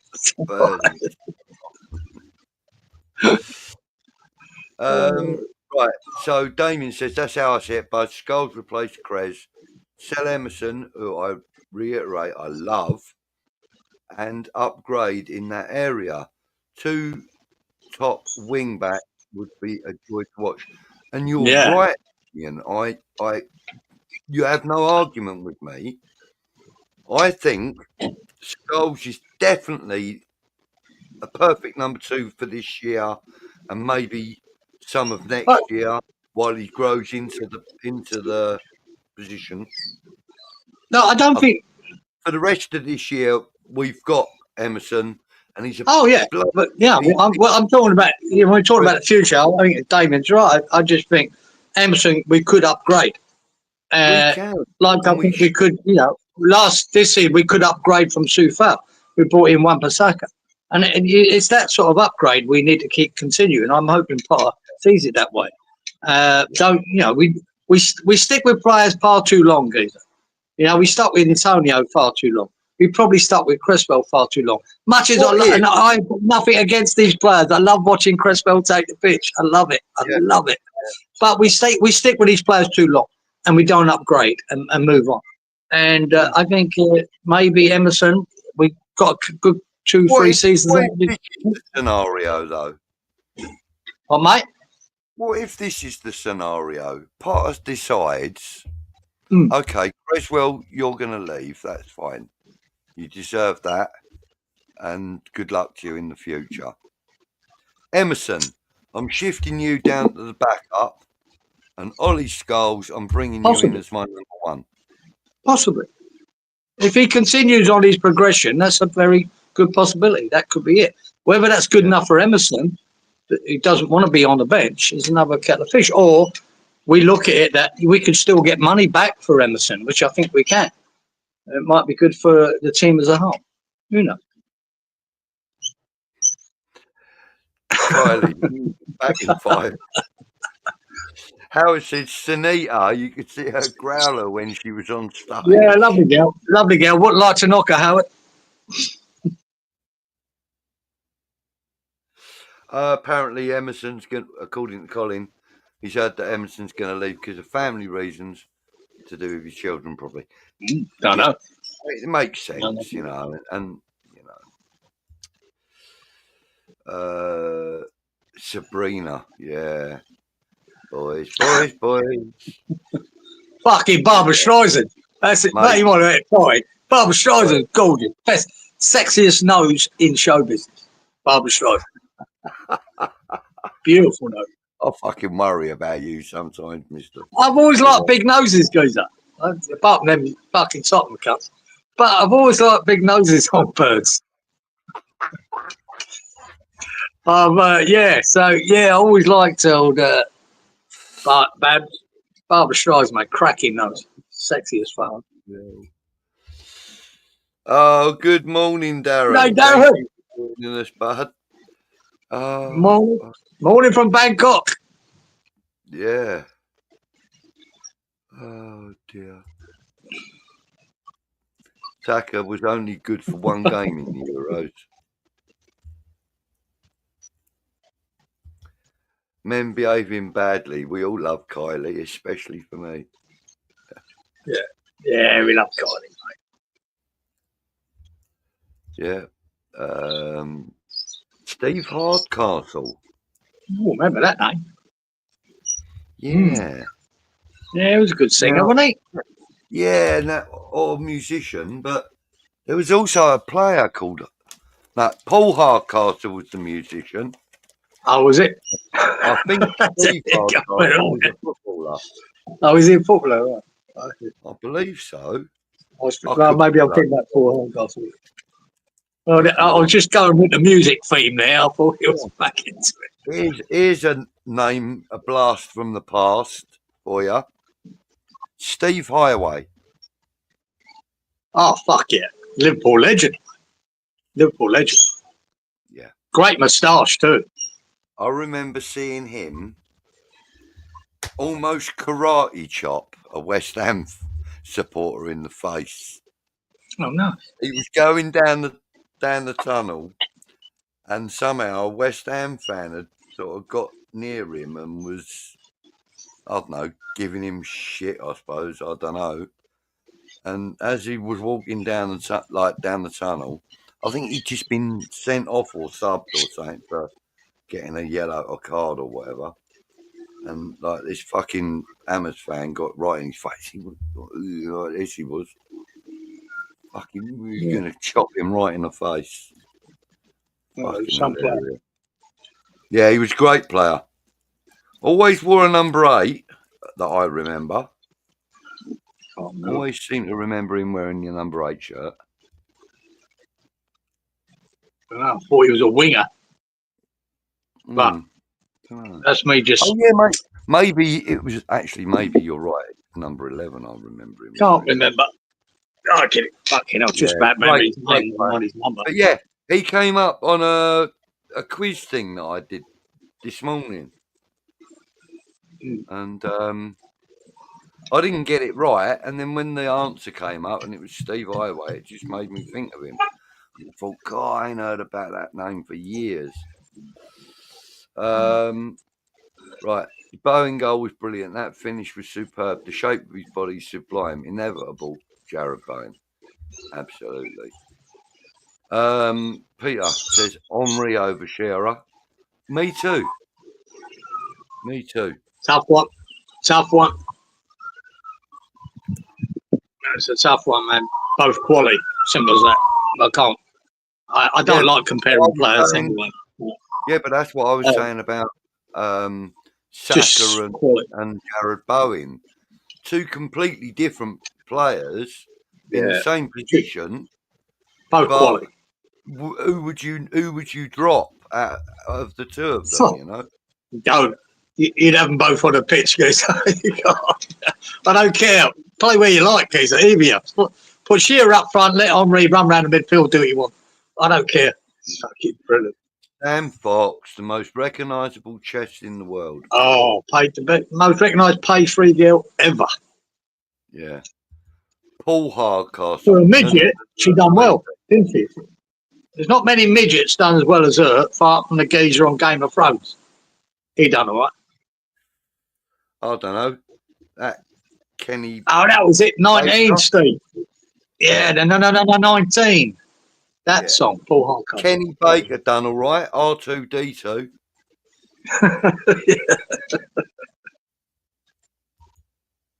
Morris Minor and the Majors. I remember that as a group. Neil said he always liked Danny more than Kylie. Fucking oath, Neil. Absolutely, Neil. I did too. Like as a bit of eye candy, I always preferred fucking Danny. Actually, yeah, I agree with you, mate. Yeah, I'm up with that. Please stop mental images. Mainu is not competing for that right wing spot. To be honest, I think he's overrated. I'm not sure he's doing what Amarin's trying to do, though. I don't know, Geezer. I don't think he's overrated, but he's young. He's a left midfielder, that Mainu. I think he's a talent, man. That's all I'd say. Yeah. Tony Hawks, he was the skateboarding bloke. I don't know anything about him, but I just know that he was a skateboarding bloke.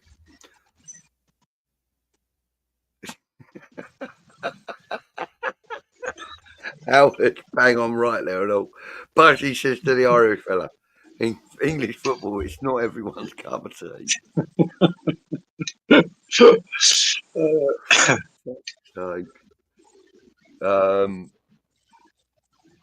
Madwecki. Yeah, it's another one, David. Madwecki. Yeah, that's another decent early player. Doors again, early doors, but yeah, it's another contender. Another decent player, mate. Yes. Don't want Bowen to think he has to leave to progress at international level, but I couldn't give a toss. Listen, I got a funny feeling, Steve, that Thomas Tuchel isn't going to be so choosy about the club a player comes from. I think he's going to be more picky about if he can do the bloody job I need him to do. And, you know, like, it's been known that England have called up players from newly promoted clubs. So, you know. I think it's a bit of a myth that the top 6 players always get picked. I think there's a bit of a myth there. I mean, look, any team, but I say Southgate picked them from all over the fucking place. So I think we've gone away from that. I think Tuchel, if Tuchel thinks this player does a job for me and I can win games with him, he won't give a fuck if he's playing for Wimbledon. He'll play it. But you have to be in the limelight. You have to be in the Premier League to get that attention. Yeah. And like I say, that's why Bowen has been a part of that squad for a while now. Yeah, You know, yeah, and we've been, last 2 seasons in the Premier League, we haven't been doing much. yeah. And I think like Gahey gets picked. GP. Yeah, JP, yeah, my mate. Yeah, loved your comment, JP, in the comment section. yeah. I slagged him off last week. I think I called him a slut for fucking giving us £2 and having a chat. But I'll take that back. Mm. Yeah. Yeah, well, he always throws £3 in for a coffee, doesn't he? Yes. Which Well, you he don't will- have to do, by the way. No, you don't have to do that, mate. You don't have to do that.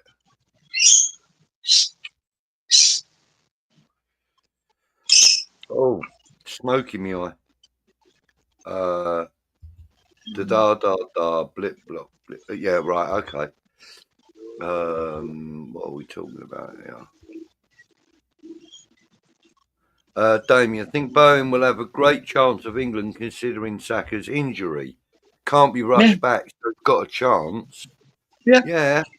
Yeah. I mean, I'm not that bothered either way. yeah. If it's good for him, if it's good for his confidence as a player, and it would be, the ultimate is to play for England, for any English player or Scottish player, playing for Scotland or Irish player. You want to represent your country, and if it's good for him, great. Do I care being a West Ham supporter? Not really. I don't. It doesn't bother me whether he gets picked or not. I just don't want to see a donkey in front of him. That's shit. That would annoy me. But for him, personally, it'd be a great thing. Yeah. Yeah.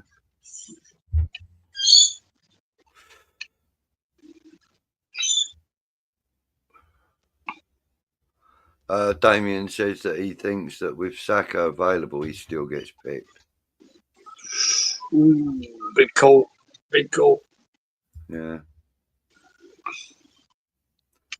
Massive scar down his thigh, apparently. What, mate? He'd have a bigger one if I was playing against him, Trudge. Tell you that. Yeah, 6 of them. All in a line.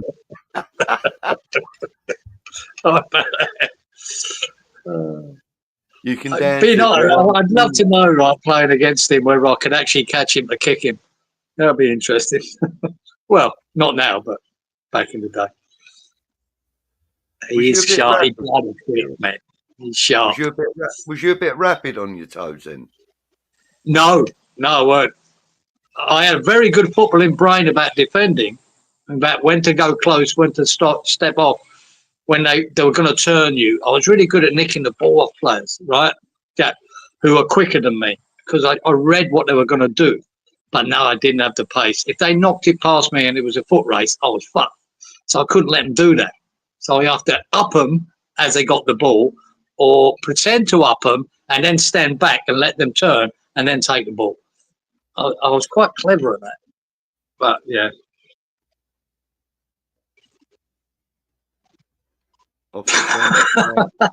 It's never talking about me going away. Look at that. Change the shit bag, or is that what you say? Randy, Damien, it will be interesting to see who Tuchel will play forward. So don't rule Bowen out just yet. That's absolutely no, don't rule him out. You know, I mean, like, you know, you got to remember he's got Ollie Watkins and he's got that young lad from Chelsea as well. I mean, Nick Jackson, is it? Kane is the interesting one because he's still, I think he scored 28 goals this year for Bayern Munich. So he's still, even you think Kane's getting on a bit, my God, he's still doing the fucking business, isn't he? So you've centre forward, it's very hard to replace him, even with Ollie Watkins. Or who do you replace him with? The guy's still putting numbers on the ball. So, yeah. Even though he doesn't always do his best when he plays for England, he's not always the best, but he's still a fucking hell of a striker. Daz seems to think that Bowen will go. You reckon, Daz? Oh, I don't know, man. Look, anyone, you're right, Daz. Look, someone come in and say, look, we'll give you 80 million. We'd have to consider it without a fucking doubt. I just think West Ham will be built around Bowen, and hopefully we get 4 or 5 more that we build a team around, and that's what Open Pot will do. Everyone's got a price. You're right, but I just don't believe West Ham are ever looking to sell him. I don't think it's going to come into the equation. Mm. Yeah. That Potter Ironcast interview was excellent. I agree, James. That was the one I only watched the first 10 minutes. I haven't got back to it yet. Well worth watching, Kieran, Yeah. honestly. So everyone says. I'll probably get back to it. It kind of it gives, look, the fact that he comes across so confidently and yet humbly, it endears you to him. You know, it does. It endears you to him.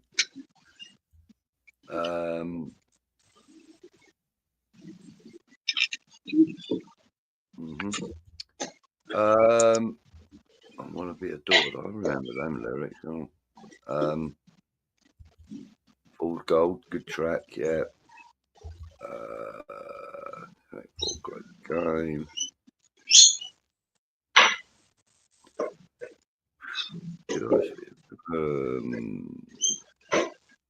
Right.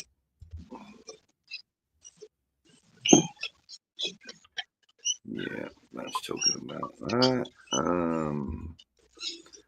Teachers make good coaches. Yeah. And Daz also agrees with you on something as well.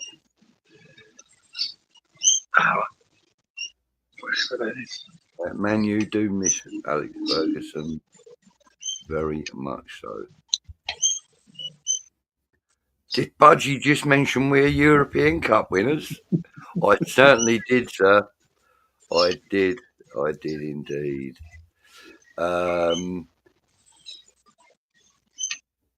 Flat track bullies don't work as well as international. Decision making more important, and that suits Bowen. Bowen's going nowhere. Captain married to one of our own, and apparently been on EastEnders tonight. He's seen Declan Rice move from hero to who, going nowhere.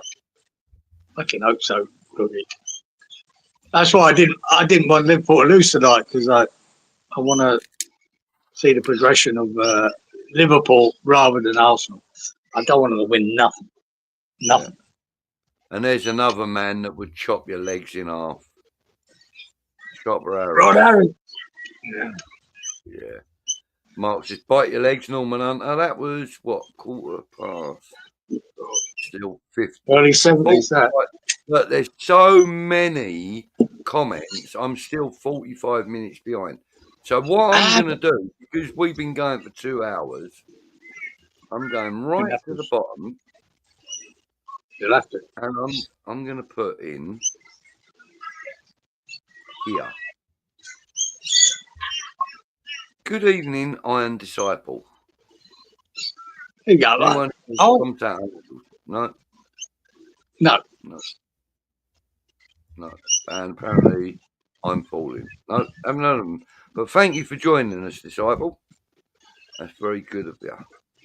Will Kane actually win something? Bayern 8 points clear. I think they might this year, Peter. I think they might.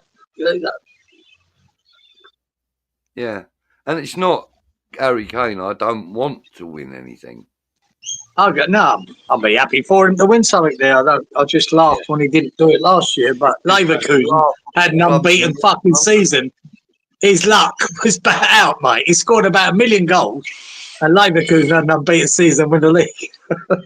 It's funny, yes. Damien says, did you play for St. Bonds?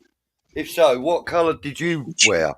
His was like... I did play for St. Bonds, but not for very long, Damien, because my calling was to go to West Ham games and West Ham away games. So I gave up the first team at St. Bonds, but I can't remember the colours, geezer.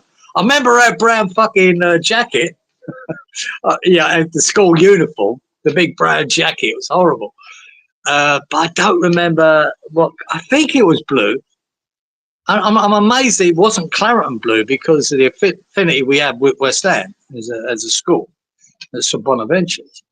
But yeah, what you had light blue and white like Argentina. All right, I can't remember, Damien, what the colour of the shirt was. I think it was light blue. That's what half in my head, but yeah, can't remember. Yeah, Damien says that interview, that Ironcast interview, was good. He looked comfortable and motivated, and that's what I said. Confident, and yet, humble with it. And I suppose that is, kind of a reflection of what I said. So, Ted hasn't watched it yet, but you should, Ted. It's brilliant. If you don't want to make mistakes, don't play football, said Potter. Yeah, And he's right. He said exactly that, mate. Yeah, yeah. When I played, at a fairly high level here, and one of the guys I played next to, he was an Australian youth player at some stage, right? His brother played for us as well. He ended up at Bristol City. Top players, man, really top players. Yeah. And, when we talked before a game, making a mistake wasn't an issue for them, right? Making a mistake. The effort was the issue. Making the effort is what. And he said to me, I'd slag someone off, but one of them instant reaction. For fuck's sake, John, fucking get a grip. And he's going, wait, don't fucking knock him. He made a mistake. That's it. We're all here to make mistakes. We just try to fucking eliminate. Yeah, and Potter, he said, look, you don't knock someone for making a mistake. It's how they react to having made that mistake. And that was his philosophy, Casey. Yeah, it's like it built in when you're playing at that higher level, what they were, that's what it is. It's not about Damien said, he thinks that that Potter had a little moment in that interview where he realises, I've got a bloody good team here. Because the way he was talking, he was kind of like, there was a bit of realisation within him, It was a really good interview. Really, really good. Good evening, Chris Weens. Back in missing nothing, Chris. We're talking about we were talking about Paqueta, Chris. A lot of people would say, get rid of him because of the stigma that's now attached to him. And a lot of people would want to keep him. And we're giving you the option to give us your view. That's what that is. I hope he places the same emphasis as Moyes did on physicality with his own spin. Yeah. Budgie and Kieran, did you play football? Well, Kieran was explaining, you were a right back, was it, Kieran? Mainly. I played centre half, right back, left back, and right wing. Right. But my mate, even though the highest level of football I played here, because the right back we had in that team at Surfers Paradise was so fucking good, I had to play left back. I weren't that comfortable in that, I'll tell you that, Des. But you adapt and you play. I was a bit of a Wan-Bissaka geezer. Even though my left foot was only good for standing on. That's about it. I can see the resemblance as well. Yeah, mate. Fucking like brothers we are, mate. Twins. Yeah. Twins, separated at birth. Well, yeah, I did play. I mean, from a young lad up until I was in my late 40s, I was playing football quite competitively. I mean, during my 20s and stuff, I was at my highest peak. I was playing county football, which was pretty good. I played, started off as a left back, believe it or not, because that was the only position in the team that I was playing for that was available. And when I was a young kid, I was probably about 7 or 8. Started out as a left back. Then when I was sort of an early teenager, moved forward into left midfield and stayed there. And I loved playing in the number 8 shirt, which is why all my West Ham shirts have got the number 8 on the back.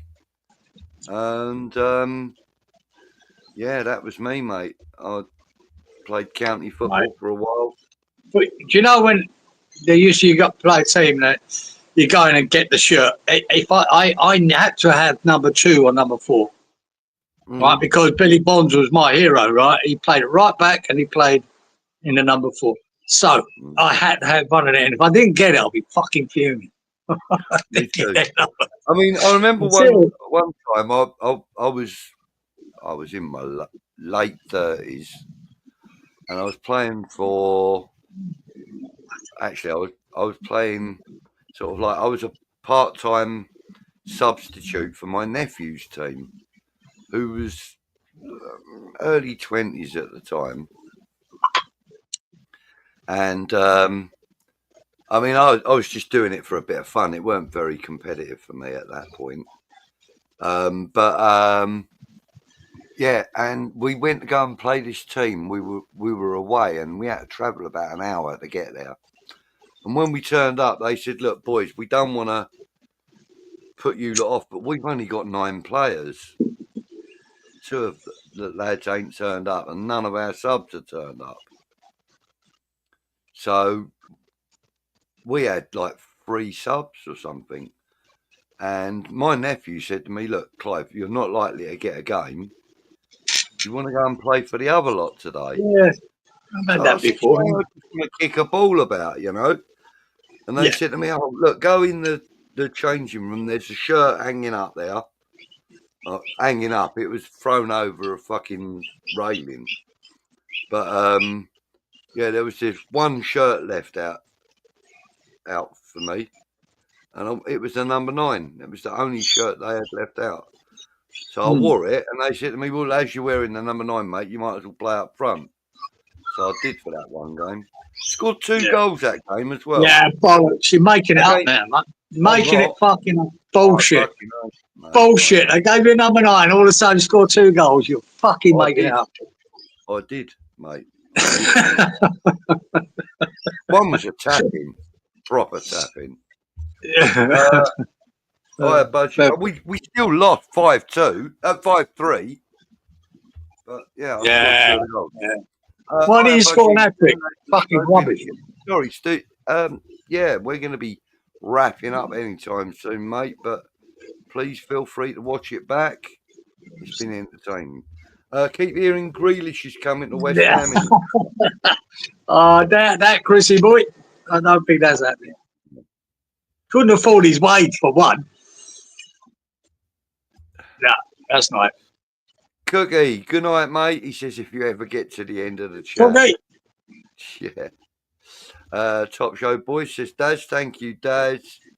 Damien says, unpopular opinion.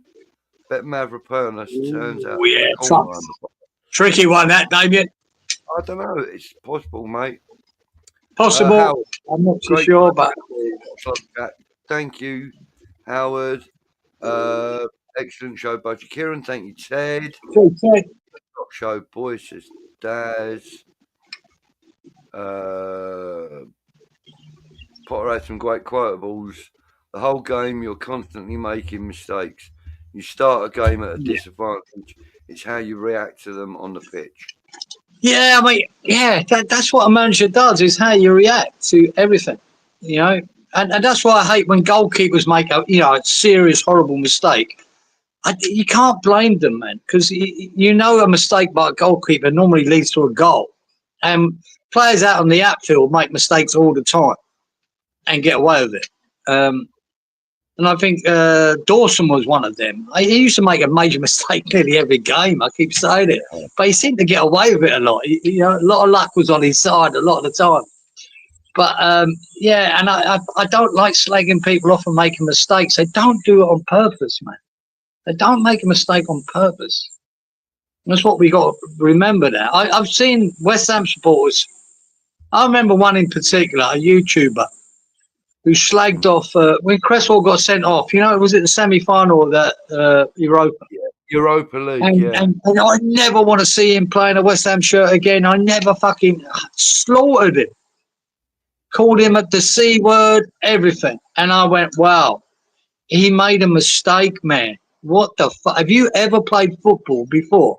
That was my first thought because of the tuition I'd had from top players, right? Have you ever made a mistake before? Why would you say that? He's been with us 9 years at that stage, and you that's it. He's finished. Fuck him off. Don't want him to see him in a West Ham shirt. That really pissed me off. Really pissed me off. And I went, fuck me, man.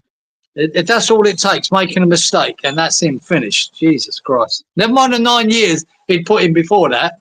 That's all fucking by the by now. Yeah. Fuck you. That's why certain person I don't even. CIERAN, can you remember a Dutch player who played for West Ham and also played for Palace? No. Marco Boogers, I don't know. No, he was. No. God, mate, you've got a better memory than me. I fucking mine is terrible. Yeah, tell us quick, mate, because we're about to quit. Well, not quit, but we're about to end the show. Budgie looks like a box-to-box midfielder. I was kind of. Yeah. No, you fucking centre forward a minute ago. Fucking hell. No, what are you know? For one game, Kieran. I scored more goals than that as a midfielder than I did. But being on the left-hand side, I mean, I'm right-footed, but being on the left-hand side for so long, I started learning to use my left foot. So I actually comfortable on the left. I struggle, Gator. But like I said, I was 26 then when I was put at left back. Man, I didn't realise how bad my left foot was. It was so bad. I was just, like I say, it was used for standing up, and that was about it. Oh, fuck me. I had to cut in. I look like a box-to-box Benson and Edges. More like it, Cookie. Budgie was a hammerette. Thanks, mate. Appreciate that one. Prick. Damien was a 10, then he was moved up the level. Yeah, no, right back. Yeah, mate. Right back, fucking man. Love it, Damien. Right back. Best position in the world. I used to, but you know, when you were defensive, you know what I mean? To me, stopping someone coming through, making a great tackle, stop them scoring, I took more joy out of that. I'd score about 4 or 5 goals a year, right? Average. And but I took more joy about stopping a player coming through than I did about scoring a goal. Yeah. I just loved it. I loved the defending part of the game. I loved it.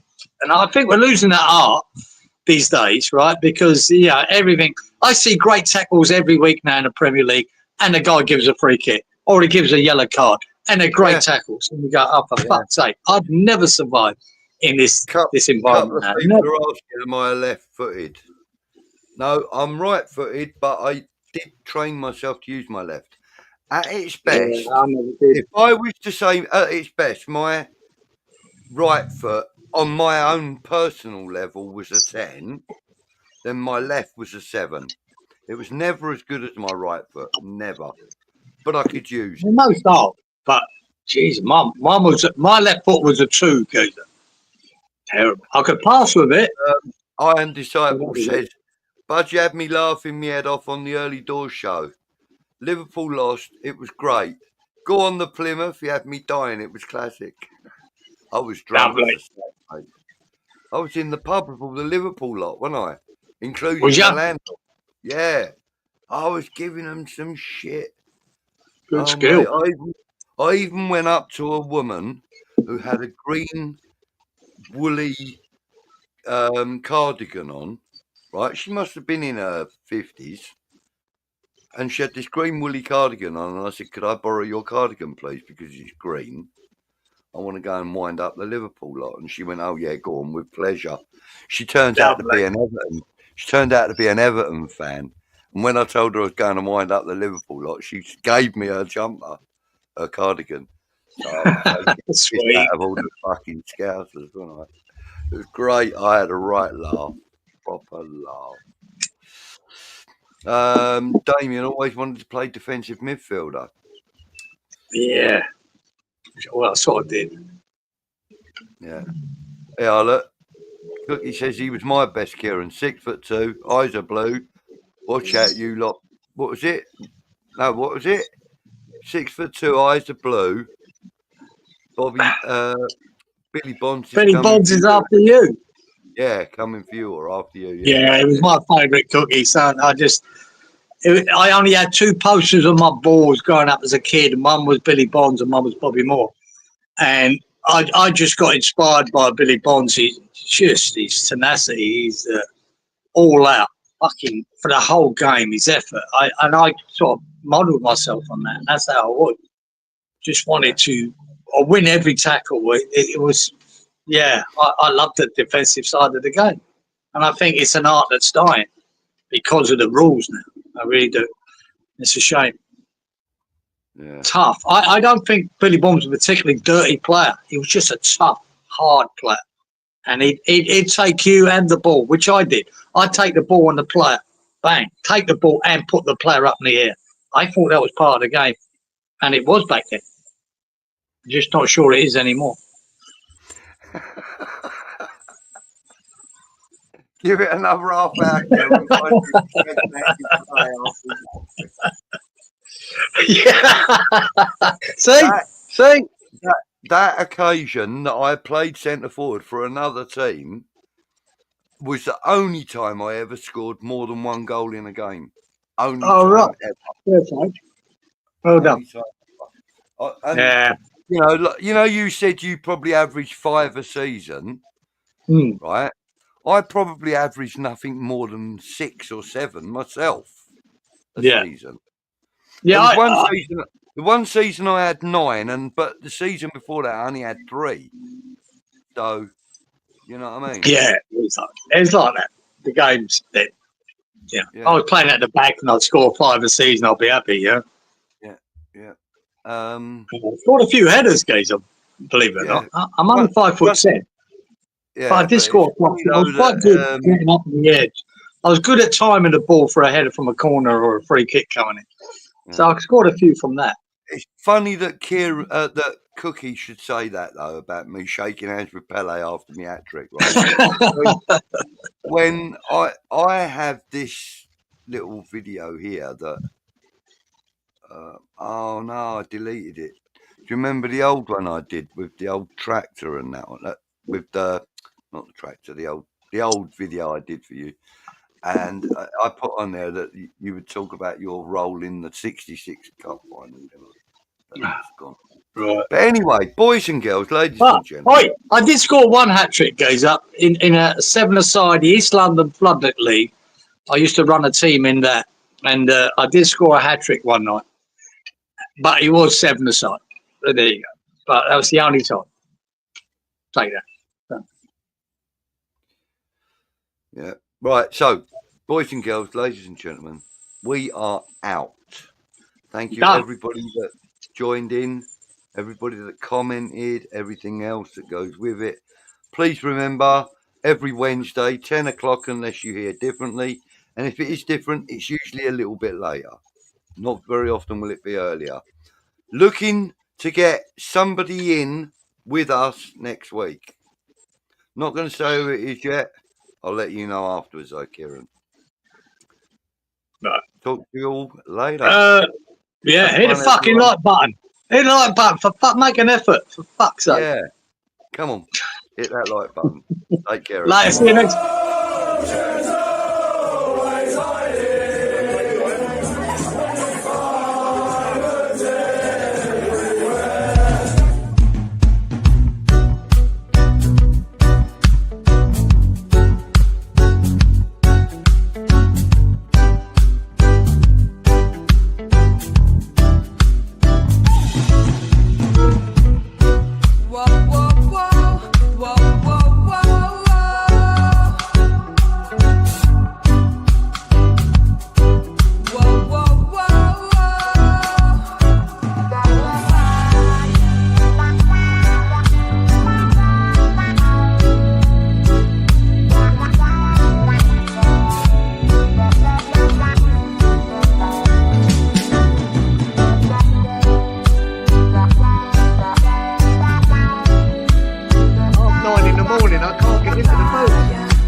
never fucking stopped you before.